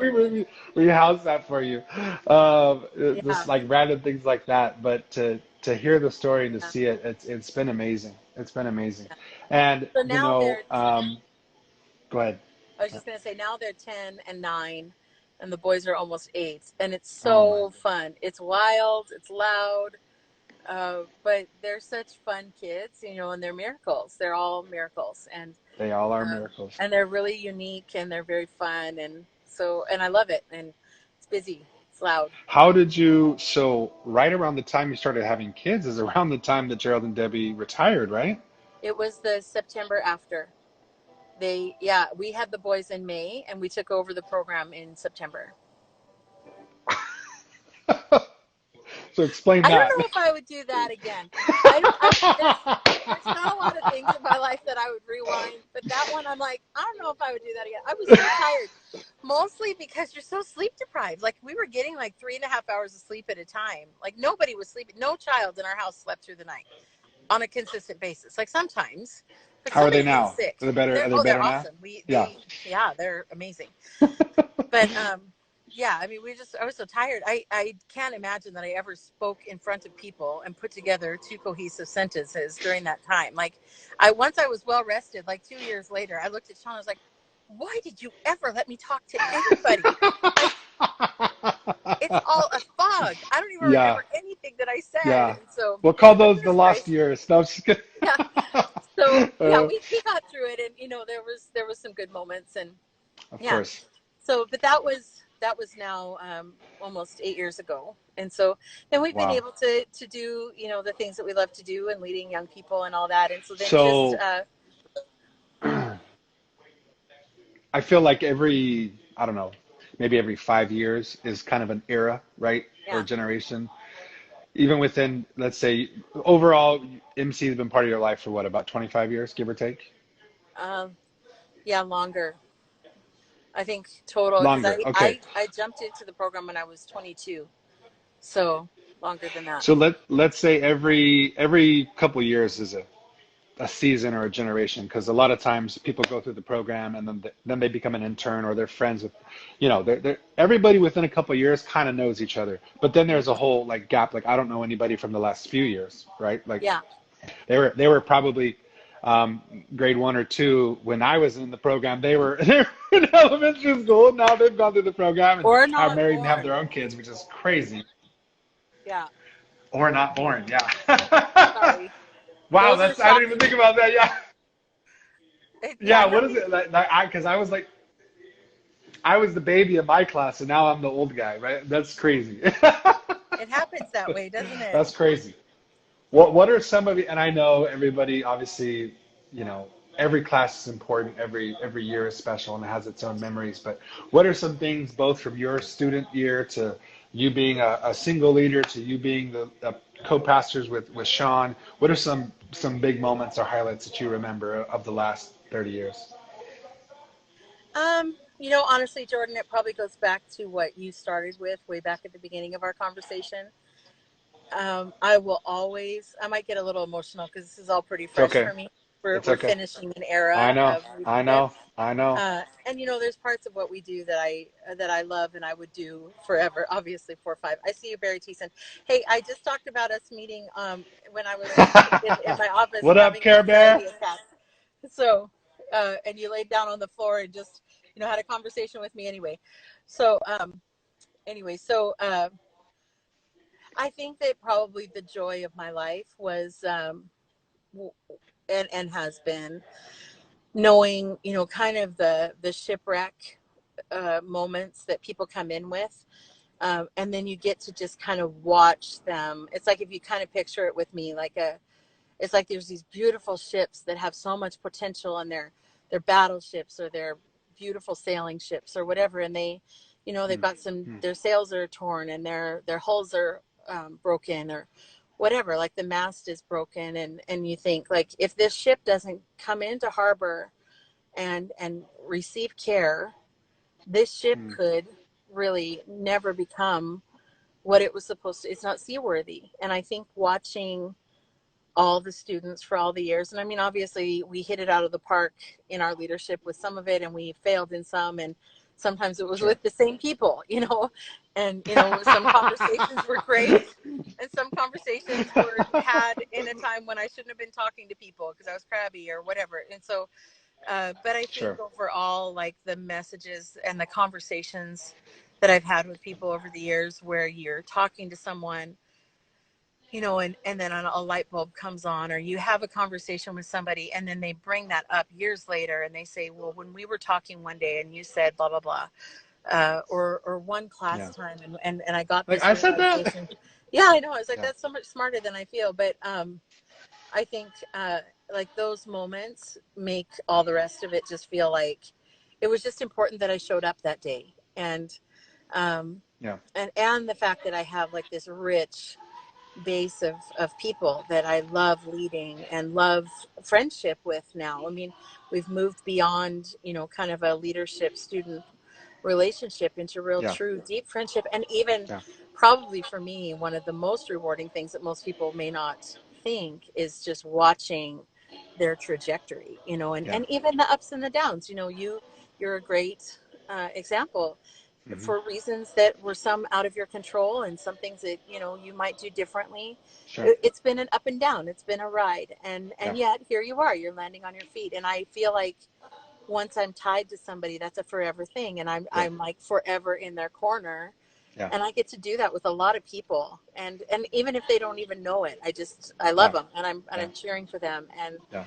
I've learned a lot. So I think probably for me, looking back, those will be the moments that I appreciate the most. Is when I'll give you an example, like when we were having a hard time having kids, and this has happened quite a bit since we've had kids. So this would be since your time.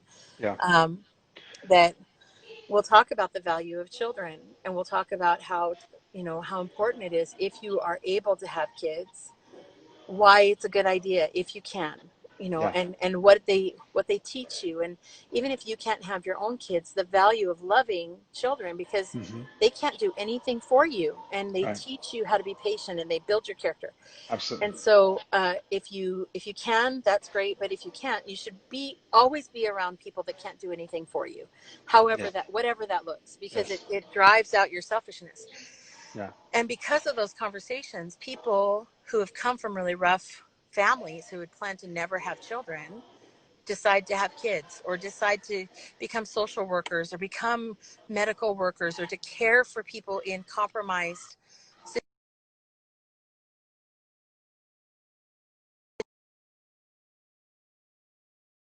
Just means so much to think that one conversation, and I'm not implying that I'm the instigator of all of those thoughts. I think, Yeah. in that pool of inspiration, it's just so beautiful to think like a person could have become, this career, but instead they chose a career deliberately to help and serve and make the world better. That's a cool feeling. And I love that I got to witness a lot of those decisions being made way back Yeah. in people's lives. Yeah. I mean, yeah, I get emotional too thinking about it because um, we've been in the trenches together. We've also supported each other from a distance, and I think fundamentally, people have an innate need to connect to their creator, whatever people want to call that, creator or source or God or Jesus or that's not what I'm debating. Everyone kind of can acknowledge that there's something out there that started all this or that holds it all together, right? I think we have an innate need to connect to that. I think we have an innate need to connect to each other. And I think we have an innate need to be of service or give back or be connected to something bigger than ourselves. And obviously, religion fills that void in a major way in the positive sense. In a negative sense, they can get a little bit, can get a little bit weird sometimes when you involve imperfect people and their own agendas. Sometimes, you know, in the name of God, people can take things the wrong way and have a wrong agenda. And so people, a lot of times, they're not necessarily mad at God. They're more mad maybe at what someone did to them in the name of God, or use God as an excuse, right? You see the scandal within the Catholic Church of the abuse of kids and all that kind of stuff. Like, Yeah. how do you explain that to someone? And then how do you tell that person, hey, God loves you and he's your father, Yeah. right? And a lot of times in the church, we don't want to have some of those difficult conversations. And Hmm. so what I do appreciate about you guys, is you've always been willing to do that.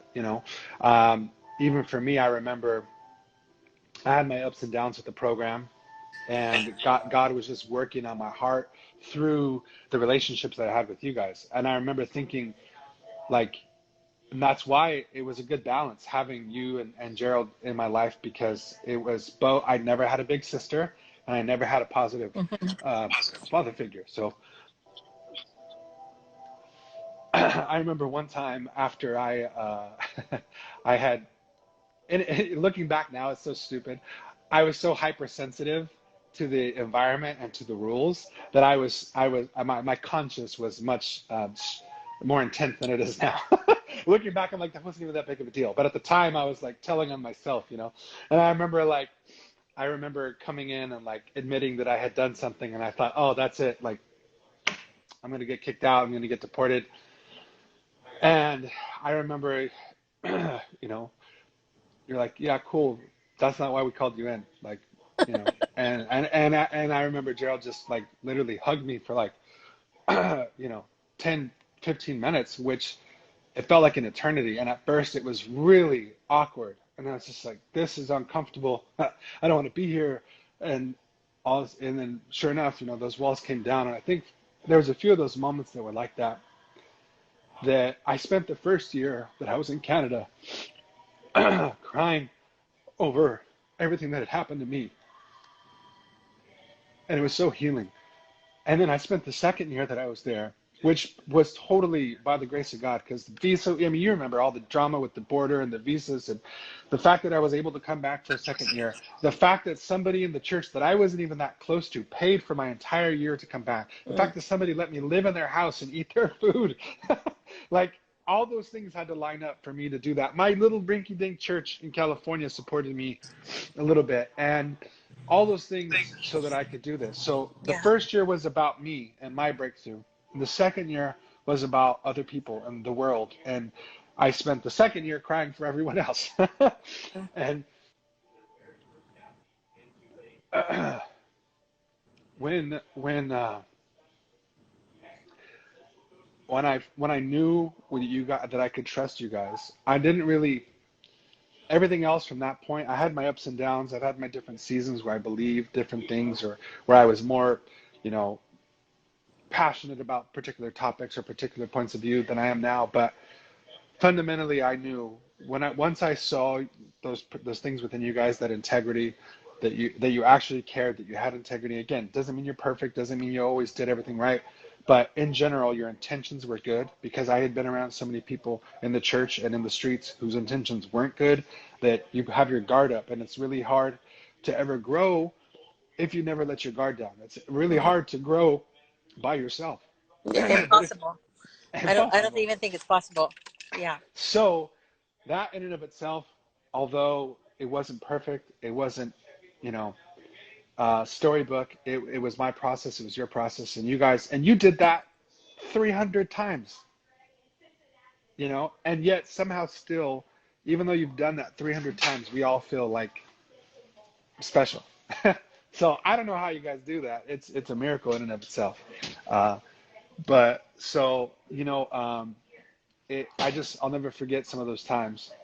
And it was funny because with all the breakthrough in the first year, actually like breaking down my walls and just shutting up and receiving love, the second year was so much easier because I was being a leader, but I was also, that was a double, like a even double dose of leadership training for me, in the sense that I had to humble myself a lot. I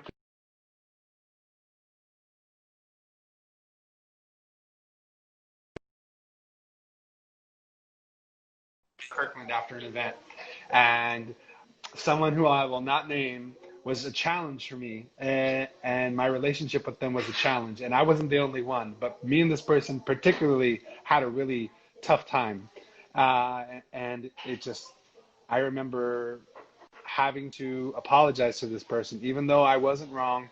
It was just one of those tests that you and Gerald had me go through. And I literally remember like burning up, like physically swallowing my pride and crying because I was so angry at this person, like in some ways justified, but it was just one of those lessons of like, I got to the point where you guys were my coaches, and I was like, okay, how should I do this? What should I do here?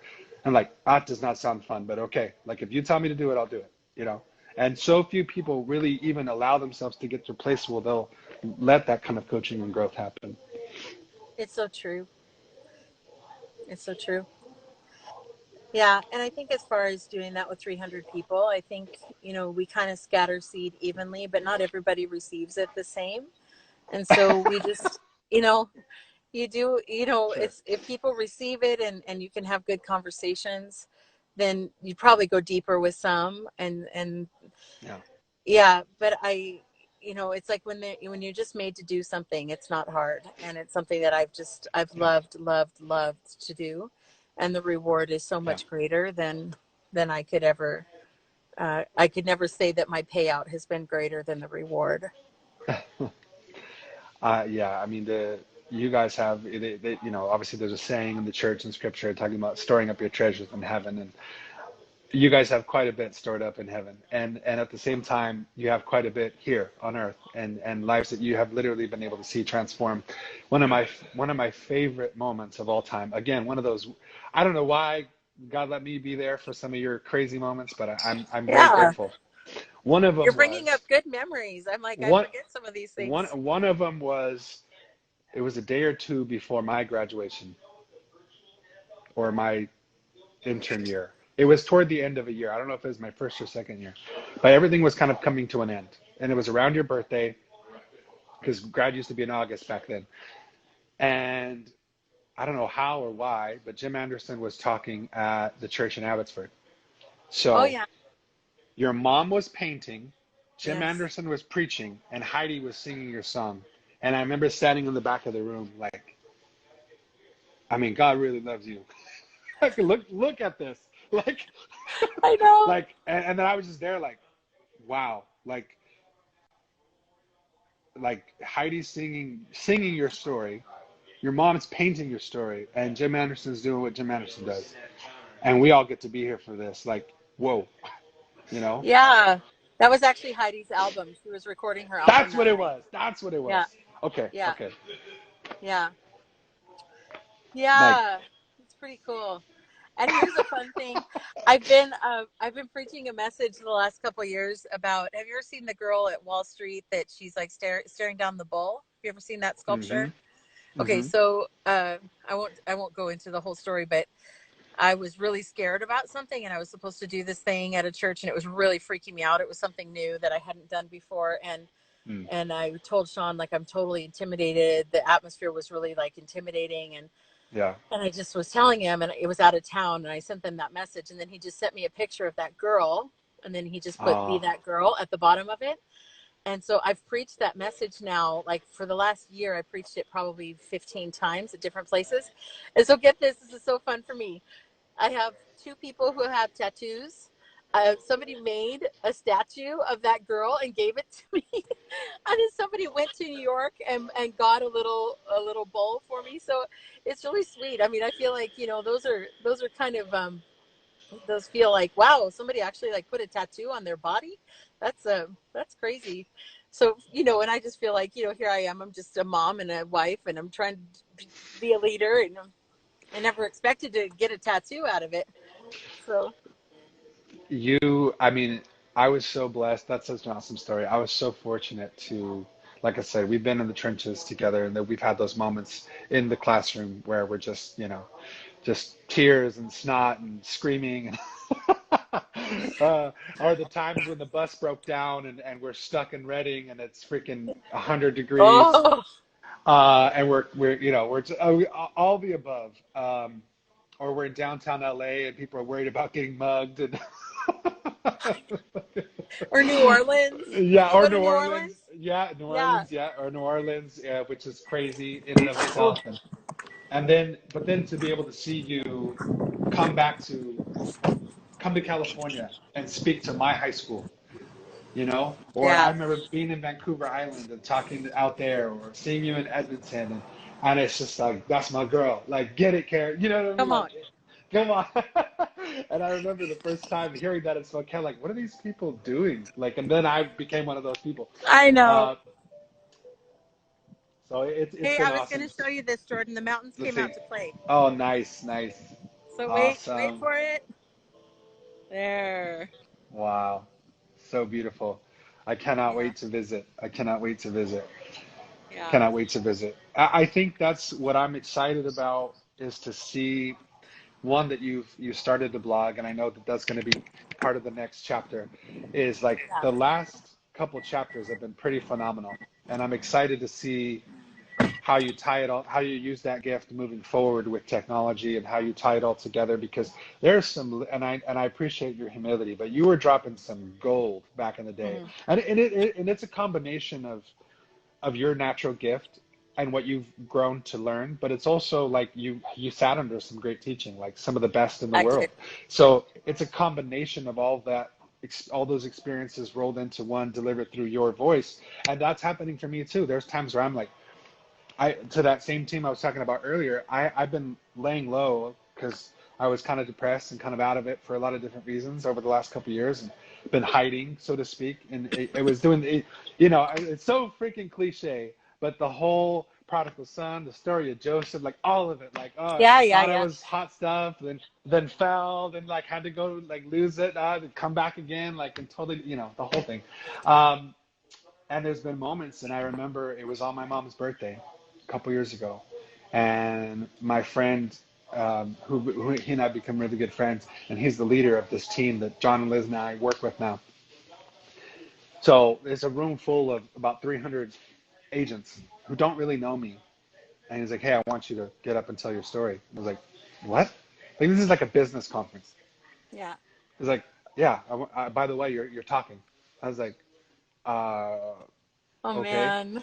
And me, I don't have trouble talking, except for the fact that I hadn't done it in years, Yeah. because that wasn't who I was anymore. Because what am I even going to say? Like, what am I going to talk about? I have no foot to stand on. I have no title. I have no, you know, who am I anymore? And I got up there and brought the house down. Yeah, it's like riding a bike. It's on And you. yeah, so it was so funny because it was like everyone was like, I mean, there wasn't a dry. This is a business conference, suits, notebooks, business. There wasn't a dry eye in the room. And I like walked out, mic drop, and my friend said to me, "It's so funny." And he and I are like how you and I were back in the day. Me and him are now. Like, there's people, like you said, in Lord of the Rings. You have people along your journey, right? Yeah. He said, "Hey," I said, "What?" He said, "I." He said, "First of all, wow." And then he said, "Welcome back to moving rooms." And I was like, "Oh." I was like, "Oh, Wow. yeah." So Jordan. yeah. So That's cool. before, I used to feel like whatever I was doing was maybe off of talent or off of ability or off of like, oh, because I read this and I know this. And so many of the things that you guys used to say have really come true in my life. The danger, though, is if you go too far on the other end of the spectrum, you can get stuck there. And I almost did. If you come in, arrogant and think you know it all, yeah, you do need to be humble. But then you can also go, like I said, you can go down the deep end of depression and losing hope and losing focus and losing purpose. Went through that too. We connect on that fact that there is no more surreal feeling than burying your parent. Um, I was literally holding my mom's hand as she took her last breath. And the hard part about that was not only was that devastating, as it is for anyone, those last few months for her were not good. No. And it brought up a lot of bad stuff, and it ended badly. And so it just was added insult to injury. And I couldn't grieve for the first year because I was still mad. Yeah. And then I felt guilty about being mad. It was just this vicious cycle. It's And I felt like complicated. it is complicated, but I felt like a has been.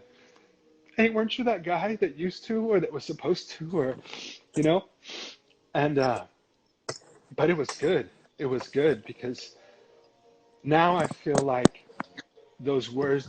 I've on one hand, it's grace, and we don't earn any of it, right? We're Yeah. just fortunate. On the other hand, we do, and I feel like finally now. I thought when I first started, I was ready, and now, it's so funny because nobody gets it, but you get it because I heard it from you.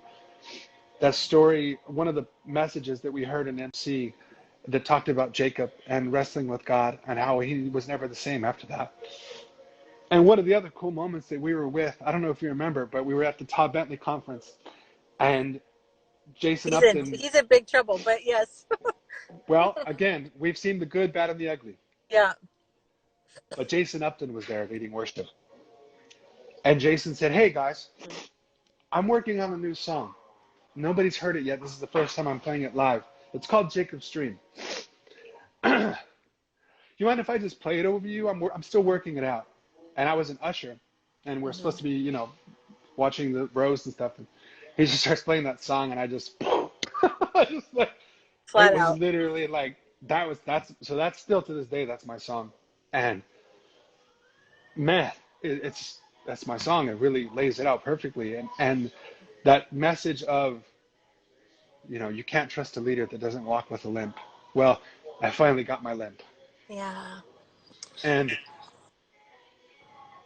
I'm finally ready now, and I don't know exactly what it's going to look like, but I'm done sitting on the sidelines. And I I knew with the mess that I grew up with, I didn't want to subject anyone else to that. So people asked me, "How come you're still single?" There's a reason why. And I wasn't ready because Yeah. I knew that I needed to walk this road alone.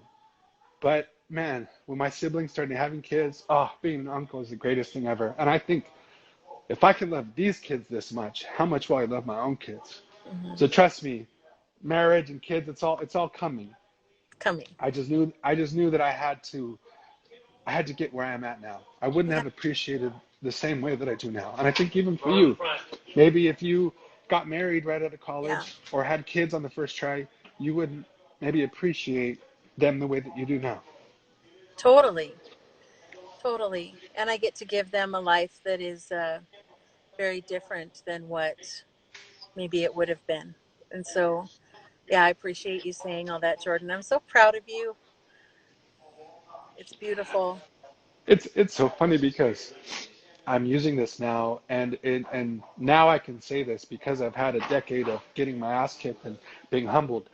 But what I'm about to do is going to be ridiculous. Like now I have a confidence that's not based just in my own arrogance. I have a confidence in like, okay, I recognize what I've been Come given, on. and now I'm ready to use it for the right reasons. Yes. Come on. And it's funny because I'm bringing a lot of transformation that you brought to the church in Chilliwack and the program. I'm bringing to the business world and to politics and the community. And my secret weapon, just like yours, is vulnerability. And I have the ability to deliver hard truth, but I get people to trust me, and it's authentic. But I'm authentically vulnerable, so Yeah. people trust me, and then I can hit them with the real stuff. And it's exactly what you guys did to me, and it's so funny. It's so funny to see it now, and people think like, "Oh my God, like, wow!" And I'm like, "Where did you get this from? Did you go to Harvard?" I'm like, "No, the Master's Commission in I Chilliwack." mean, Chilliwack, it stinks there, but there's some good stuff going on. You know what? Nothing like growth only happens from things that are messy and smell bad. Like Yeah. you could preach on manure. Like manure Yeah. will preach. Yes. Yes, it will. All right, we got a question. Sorry, I'm like crying. We got a question. All right. Oh, Mondo says hello. Hi, Mondo. Hey, it's so It's fun been to see all these names pop up. I'm so glad you guys all sat in with yeah, us while we have this little yeah. vulnerable conversation. It's fun. Damn you, Keri, every time. But I love so it, Jordan. I It's I so good think to hear your heart. by the yeah. Thank you. By the way, it's actually better to do this. You can go live on Facebook through Zoom. I don't know if you knew that, but you can No. actually you can record your Zoom call. So if you want, I would suggest recording some of your meetings. That way you can save it. But Yeah. what would you say? Because I've been, my story has been a little crazy. But what would you say? Because a lot of people have reached out to me, both from Canada and from Kirkland. Hmm. Um, because they're like, how did you go from being a youth pastor to a club promoter? I'm like, well, it sounds crazy, but if you were there, it makes sense. Like it makes sense to me. And one day I'm going to explain the story a little bit better to everybody else. But a lot of people, a lot of refugees, so to speak, because I'm not afraid to keep it real. And trust me, it was a struggle. I knew I was facing judgment. I knew people were confused about what I was doing or where I was going. And some of that was genuine, and some of that was just like I had to do what I had to do. But a lot of people have reached out to me both in the sense that some people love MC or they love the church, and they're like, how could you leave us? How could you forsake your commitments? And we signed an oath, and da da da da da. There's those people. And then there's those other people that are like, screw that place. They're a cult. Like, how could you ever have done that? And like don't you hate them too? They screwed me over. And I've seen it all. And I always tell people, hey, I'm fortunate. My experience was overall positive. Yeah, maybe there were some things that like I don't agree with anymore, but overall the people were amazing, and that's what I choose to take out of it. And so I can only speak obviously for Canada. I can't speak for anywhere else. But what would you say to the people that maybe their life was changed and they kind of stayed in the stream and they stayed connected and they either, you know, like Barry, who's now the freaking youth pastor, which is awesome. I remember when he was like a little guy playing basketball in high school when I got there, and he's still a little guy, but but or those that maybe have like maybe had a bad experience or maybe have not come around or come back, or you know, maybe have a negative view of that season in their life because they just have not been connected or they haven't been connected to you. What would you say to both sides? It's a tough thing, isn't it? It kind of goes back to what we were talking about earlier, but I think that hardship comes to everybody, and it's especially hard when it comes in a religious package. And people make mistakes, and people say things. I mean, I look back now, and I think the amount of people that I talk to, and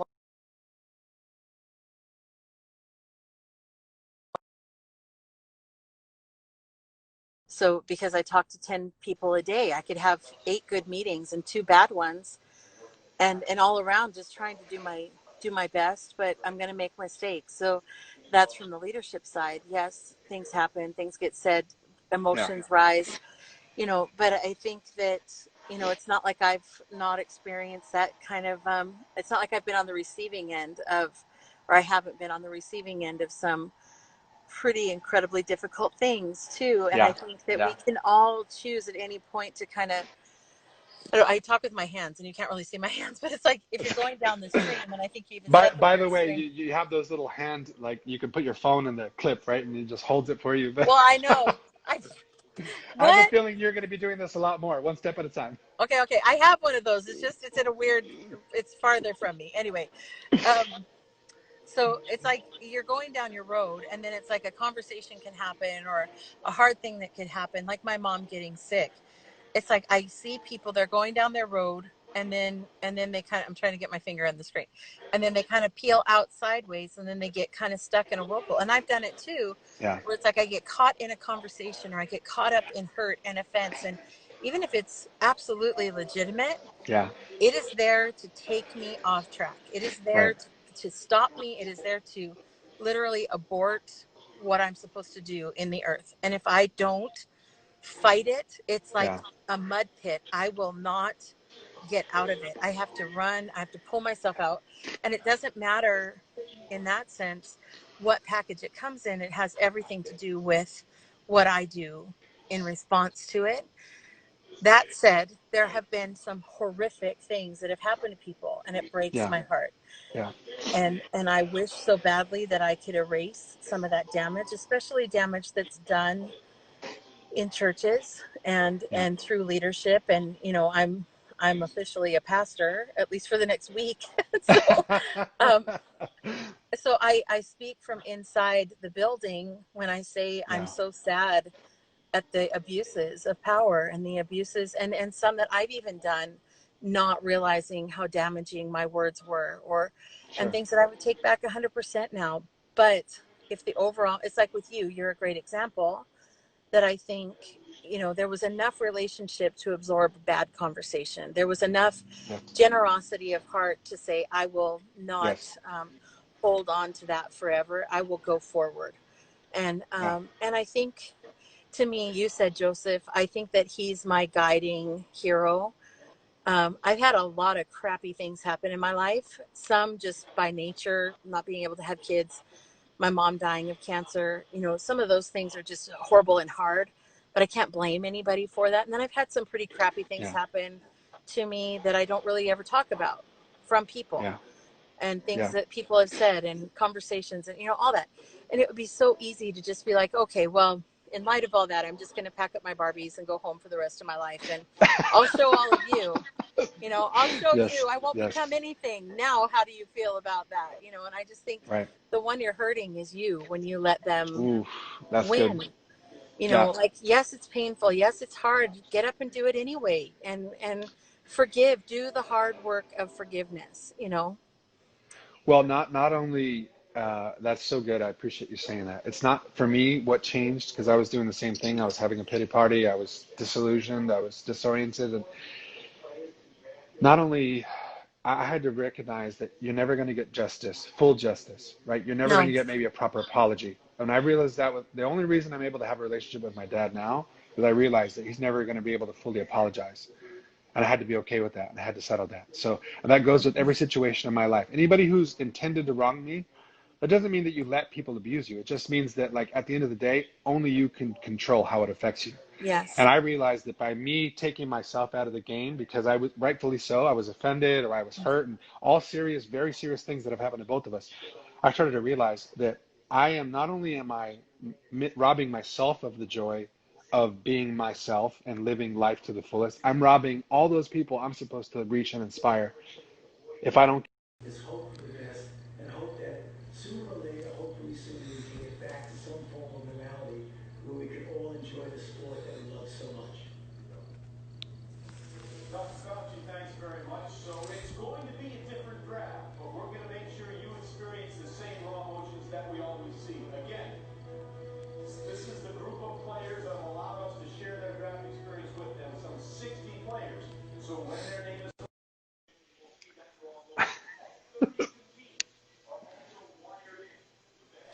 Okay, can you hear me? Yeah. Okay. Sorry, It's because everybody. we're We're going into hour 3 here. we're breaking the internet. I'm so sorry. We're only allowed to do an hour at a time. So, This hey, is gold, though. did you see that question? I see Stephanie. Yeah. What did she say? She was just asking, like, for mental health tips during isolation. Mm, And I don't know. I'd have to think.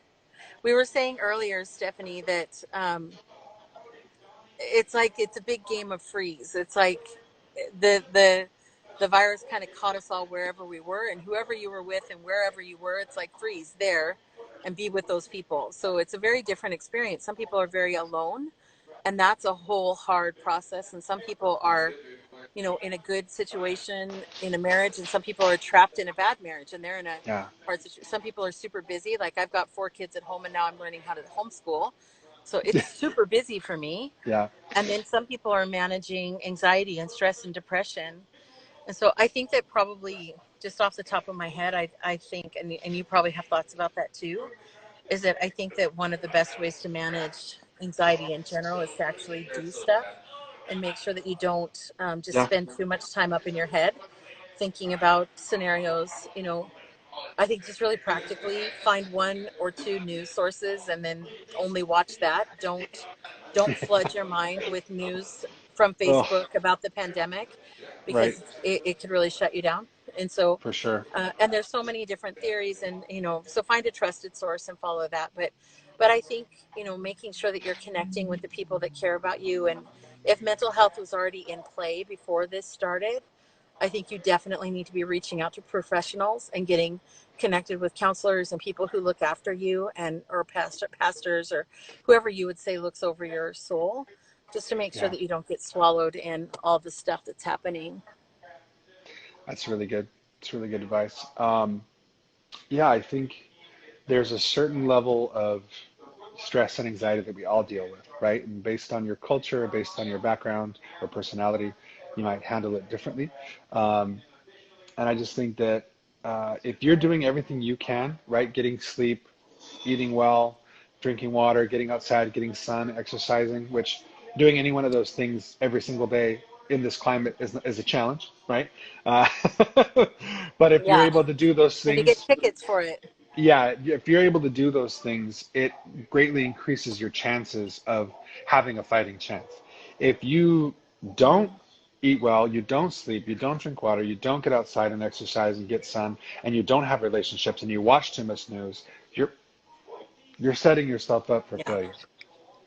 Yeah. And there, trust me, there's days we all have those days where you do just want to stay in bed all day, and you want Hmm. to obsess and you want to be on your phone and you want to just shut out the world. And you know what? Every once in a while, that's okay, but Yeah. just don't stay there, Yeah. especially if other people are depending on you. At the same time, even moms or leaders or parents do need some time to themselves to check in with themselves or to check Hmm. in. Like, what are you and Sean doing to kind of support each other as a couple, not just as parents, because you're a great team as parents and leaders and all that, but just you and him as friends and as husband and wife. How are you guys? How do you do that? Well, it's a good question because I was actually just thinking like this last year and a half on a professional level has been really stressful for me, and Okay. just getting to the decision to end the program and just going down that course has been a very difficult process for me because it's something that I love so much, and it's been very hard to close that down. It's kind of like closing down a big factory while it's still in full It's the production. end. It's the end of an era. It is, and so that's been very hard for me, and very emotional. And so it's interesting because just today, after a month and a half almost of being in quarantine and sleeping, like for the last month, my body has actually been just achy and sore, Mm, like almost to mm. a concerning level. Like my bones hurt and my muscles hurt. And I woke up this morning after a good sleep and I was like, I don't hurt. And I think it's because inside I was in a season of stress for so long, and it was like it was all trapped inside my body, and now I'm sleeping, and some of those responsibilities and those weights are coming off of me, and now my body is saying I need time to heal. So I just think even while the world is going through a season, but inside that bigger season we're all in our own season. Some of it is financial stress, some of it is like this is a needed rest for some people if the finances aren't stressful. So it's So just interesting. yeah, I so appreciate that you said that, and I have a unique perspective on the history of all of this because once I committed to this world and joined you in this craziness, then I became obsessed and I knew everything about everybody. I studied every other program. I read every book. I listened to every speaker. I went to other groups. Like nobody knew more about this than maybe you than I did. You know what I mean? I was weird about it. I was fascinated by leadership. I was fascinated by Hmm. certain teachings. And so, um, for me, like, we have very different stories, and I'm very grateful that our stories have been parallel for certain seasons and contributed to each other's stories, and I'm so grateful for that. But I think something that we share in common is that we both have been fighting for a very long time, and it's hard, even though you're ahead of me in the journey, and you've had some different things happen in a good way. Like none of this scares me. I'm used to struggle. I'm used to uncertainty. I'm Hmm. used to the cop showing up at my house like every other day. I'm used to like what most this Chaos. Yeah. this is some people's first time experiencing chaos. Like chaos is normal for me. In fact, I had a hard time adjusting to Canada because it was so calm. It was like really awkward Hmm. and really I remember quiet, that. really uncomfortable. Um, but for me, I have a hard time enjoying myself. I have a hard time, as crazy as that sounds, as much fun.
As crazy as that sounds, as much fun as I seem like I'm having, I have a hard time genuinely letting myself be happy. Hmm. And this is the first time, and I feel like for you as well, like it's like you've run your race, not your whole race. This isn't the end. This is the end of a chapter. And Chapter. even for Yeah. me, when I But the next chapter, I believe, for you guys is going to be really sweet and really like a lot of those things that didn't make sense are going to make sense now. And you've earned a, and again, not by any means that this is the end, but did you see the Marvel, the End Game, the Avengers? Yeah. Do you watch those? Okay, you know at the very end when Captain America disappears for 2 seconds, but really it's like 50 years, and he gets to go back and dance with his sweetheart and have that life and have his kids and live the life that he would have lived, but he was too busy saving the world. Yeah. In different ways, I feel like we both get to go do that for a little while now, and Hmm. I'm excited for that. Yeah.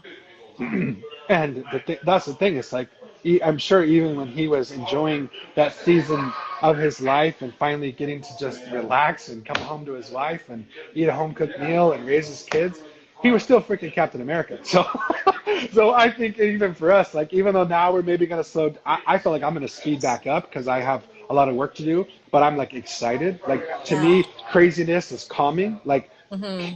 in a good way. Like I've learned to like be an alchemist and take what most people view as emergency or negativity and like I'm not phased by it. Like I'm like, let's go, what's up?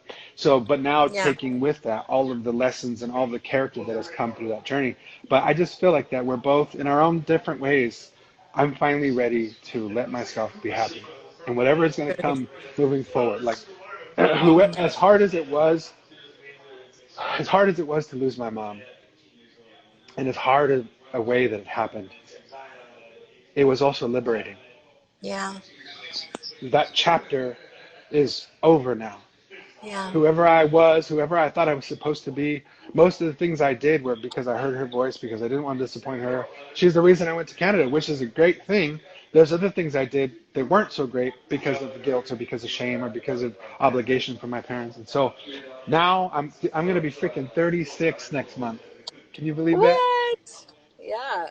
That's awesome. So, You're and just picking up for the speed. first time in my for this I am, and for the first time in my life though, I feel like I'm stepping into myself and that I'm choosing the life that I want moving forward. Whereas before it was always like parents, coaches, pastors. Not all that's bad, but in my case it was I was hiding behind all these masks and all this like performance and all this like, expectation. And now I'm just like it was hard to let that person die.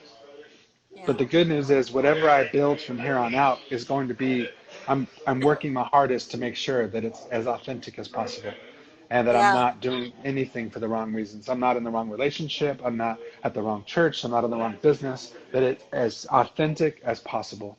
And I think hopefully I think you can hear the difference. And now I'm excited because I feel like everything I had done before was wasted, and now I can see how it's being redeemed, and I can see now how all that stuff I went through and everything I learned from you, I'm using it every day. I mean, it's crazy, and we're talking about multi-million-dollar governmental, like high-level, and I know there's other graduates that are doing crazy things as well. Like just myself alone, I'm going to have major impact and influence. And I wouldn't be who I am without you. So, Jordan, I love talking to you. You're so encouraging.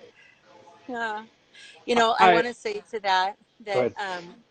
like even in this season of change that I'm going through, I heard somebody speaking recently, and they were talking about a book that they never published. They've written, like, he's a Mm, theologian and he's just published, lots and lots of books, but there was one book he never published, and he says he uses it as like the quarry that he pulls a lot of information out of. mm, And I've really taken that thought to heart and thought this whole season that I'm coming out of, I believe is going to become the quarry, like the mine that I'm just going to pull out of. And that's what when you're saying that you're redeeming this, or that these things that you thought you were just going to throw away and it was all just garbage, and, that was then, this is now. No way. Like nothing is wasted. I mean, every little shred of what you've been through, you'll be so shocked. You'll be in a conversation and you think, oh my goodness, I didn't yeah. even remember that happened or why that happened. And now it was for you. And it's Well, like all these things you've gone through, think about God's it. going to use it. What is a mind? What do people do in minds? Uh, They pick at things. Deep in scary, dark, wet places to find Yeah. ugly rocks. and they refine them till they become whatever they become, Yeah. diamonds or rubies or whatever. But they don't just pop out. They don't grow on trees as No. diamonds. Yeah, they don't present themselves in pretty packages, that's for sure. Yeah. So, and I think that's a legacy that you guys have in a nutshell. It's not the only legacy, but one of the legacies that you have is that Gerald and Debbie, Lauren and Linda, you and Sean, you have a legacy of, oh man, something I'll never forget. I remember when Hannah and the oldest Mackie, when they got pregnant David. with their first Yeah. kid, David. And it was a little bit controversial because they were both high profile people, graduates, and parents were leaders in the church. And they got pregnant before they got married, which in real life is not that big a deal. In the church world, it's kind of scandalous. And I remember Pastor Lauren, after they had kind of shared their testimony, I'll never forget it because I kind of judged him a little bit because I was like, oh, he's not as good of a speaker as so and so or so and so. But that day, he stepped up as a father and as a pastor, and he basically said, after they gave their testimony, he said, we love them, and if anybody has a problem with this, come talk to me. And it was like, oh, like, to that point, I was like, oh, everyone in Canada is so nice and soft and gentle, and that was some You don't OG, mess with like him. that was some Yeah. OG Papa Bear street stuff, Yeah. like they've what's happened has happened. They've said what they've said.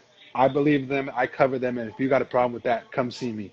And I was like, Jordan, you should have oh, seen it. I told you that whole story about our adoption. The exact same thing happened.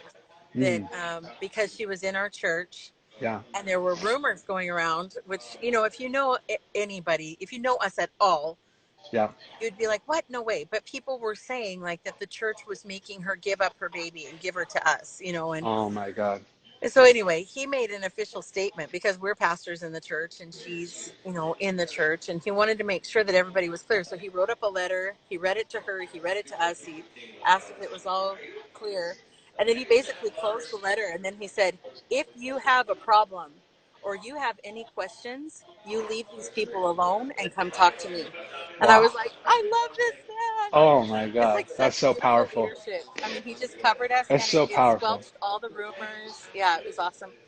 But And that's what yeah, I hope to in a totally different way. I didn't have the best example. And obviously it's a catchphrase now, toxic masculinity. But when you get to know men like your dad, or men like Lauren and Gerald, or Jim Anderson, or your husband Sean, like even though I might whatever disagree on some philosophical or political points with some of those guys, I never doubted their character or their manhood or their fatherhood. And to have the opportunity to be exposed to just such good men, like it really is healing. I 1,000% support women, and I'm not a chauvinist by any means at all. no, But there really is something powerful about a good man and a good father yeah, because it's so rare. And for me, I've just tried to be that in my own way, even in the darkest places, yeah, even in the places where, maybe church people might judge me for being. I've been able to be that. And it sounds crazy, but I've been able to be that. And literally people say, I don't know why, I just feel like I can trust you. Or, you're yeah. just like the only guy here that's not shady. Like what I'm like, thanks. Like, I don't know. Thank Like, you. I guess uh, that's good. yeah. So, and I just think now even I have my niece and my nephews and I'm hoping to have my own kids someday. And yeah, it's so like just being a good woman or a good man or a good father, a good mother, a good brother, a good sister. Like it's just so rare and it's so Mhm. needed, especially in the age of social media. There's so much noise. It's just like, and I remembered that we would do that sometimes, just quiet and listen. And it was so uncomfortable, especially for my class. We were the year of restoration. And there were some awesome people there that were, there were some all kinds of different backgrounds, but specifically like me and Crystal and Ricky had some pretty tough backgrounds. And it was very uncomfortable for us to be there with you guys in that environment. But it was God loving us through that process. But I remember those moments of silence and quiet were just like very uncomfortable. Well, and I was going to say, like, if you're chaotic inside and then everything outside of you goes chaotic, the only thing you can really do anything about is fixing the chaos inside. Yeah. You have to learn how to calm yourself, and you have to learn how to find a way through so that your insides are not chaotic, and there's a real value in pursuing that. And because it doesn't, it does matter what's going on in the world, but when you have peace inside and when you have order inside your life, Yeah. all hell can break loose all around you, but Yeah. you can face it, and you can bring peace with you everywhere Yeah. you go. And So I think that's it's so funny because that's basically calling on my life and calling on your life. Like we're ambassadors, we're diplomats, and we have been able to represent and fit in anywhere we go and just connect with people. And that is the like I'm not here to brainwash you. I'm not here to convert you. I'm here to bring peace. mhm. Sometimes to get to peace there has to be war. And so I'll bring war too.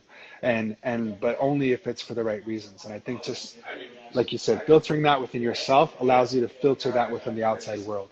So even though I went through a crisis of faith and I went through a crisis of personal beliefs and all that, what didn't change was the fundamental character. Yeah, And that's been what I've developed now with people. I said, look, we can debate that back and forth, and I may not believe in this or agree with this or whatever. At the end of the day, when the shit hits the fan, you want me in your corner. I'm the person yeah, that you call. And that yeah, and is enough for me to live with. yeah, and I'm kind of like known to be a little bit squishy and lovey and all that, but I can be pretty fierce, and I I know think you that can. going through stuff makes you fierce, and it's just Yeah. kind of like you want to be a battleship when life hits, Yeah. so that other people can jump on board. Yeah. So, hey, Well, I that's should it. probably go That's it. feed my That family. that that's a it's a great way to end. You've been a battleship. You've Yeah, been whatever metaphor you want to use. Your life has been laid down. We always used to say that. Lay your life down so people can walk across you to where they need to go. And you've done that for me. You've done that for hundreds of thousands of people. And I want to do that as well with my life. And so obviously we could go round and round with stories and different things. I hope we can have more talks like this down the road. But I'd from love that. just from me, and I know I speak for so many other people, thank you so much for everything. Thank you for almost 30 years of giving your life to us and to this mission. And it didn't really turn out maybe exactly how we might have thought it would, but honestly, it worked out exactly how it was supposed to. And I'm super excited for you to walk into this next chapter. You deserve and earn everything that you guys are going to walk into. And I'm happy to be your friend and happy to be your fan. And anything I can do to support, just know that you have a fan and that you've impacted my life. And I'm so grateful for you both. Well, that goes both ways, and we're proud of you and excited for you. And yeah, this has been really fun. Our hour turned into almost three, which is not so shocking because we're both wordy. But Yeah. yeah, we ran through two full batteries on their Yeah. homes, etc. And my car might run out of gas now. Get home But safe. anyway, Feed your family. Love you guys. okay, love you. Bye. Bye. Bye.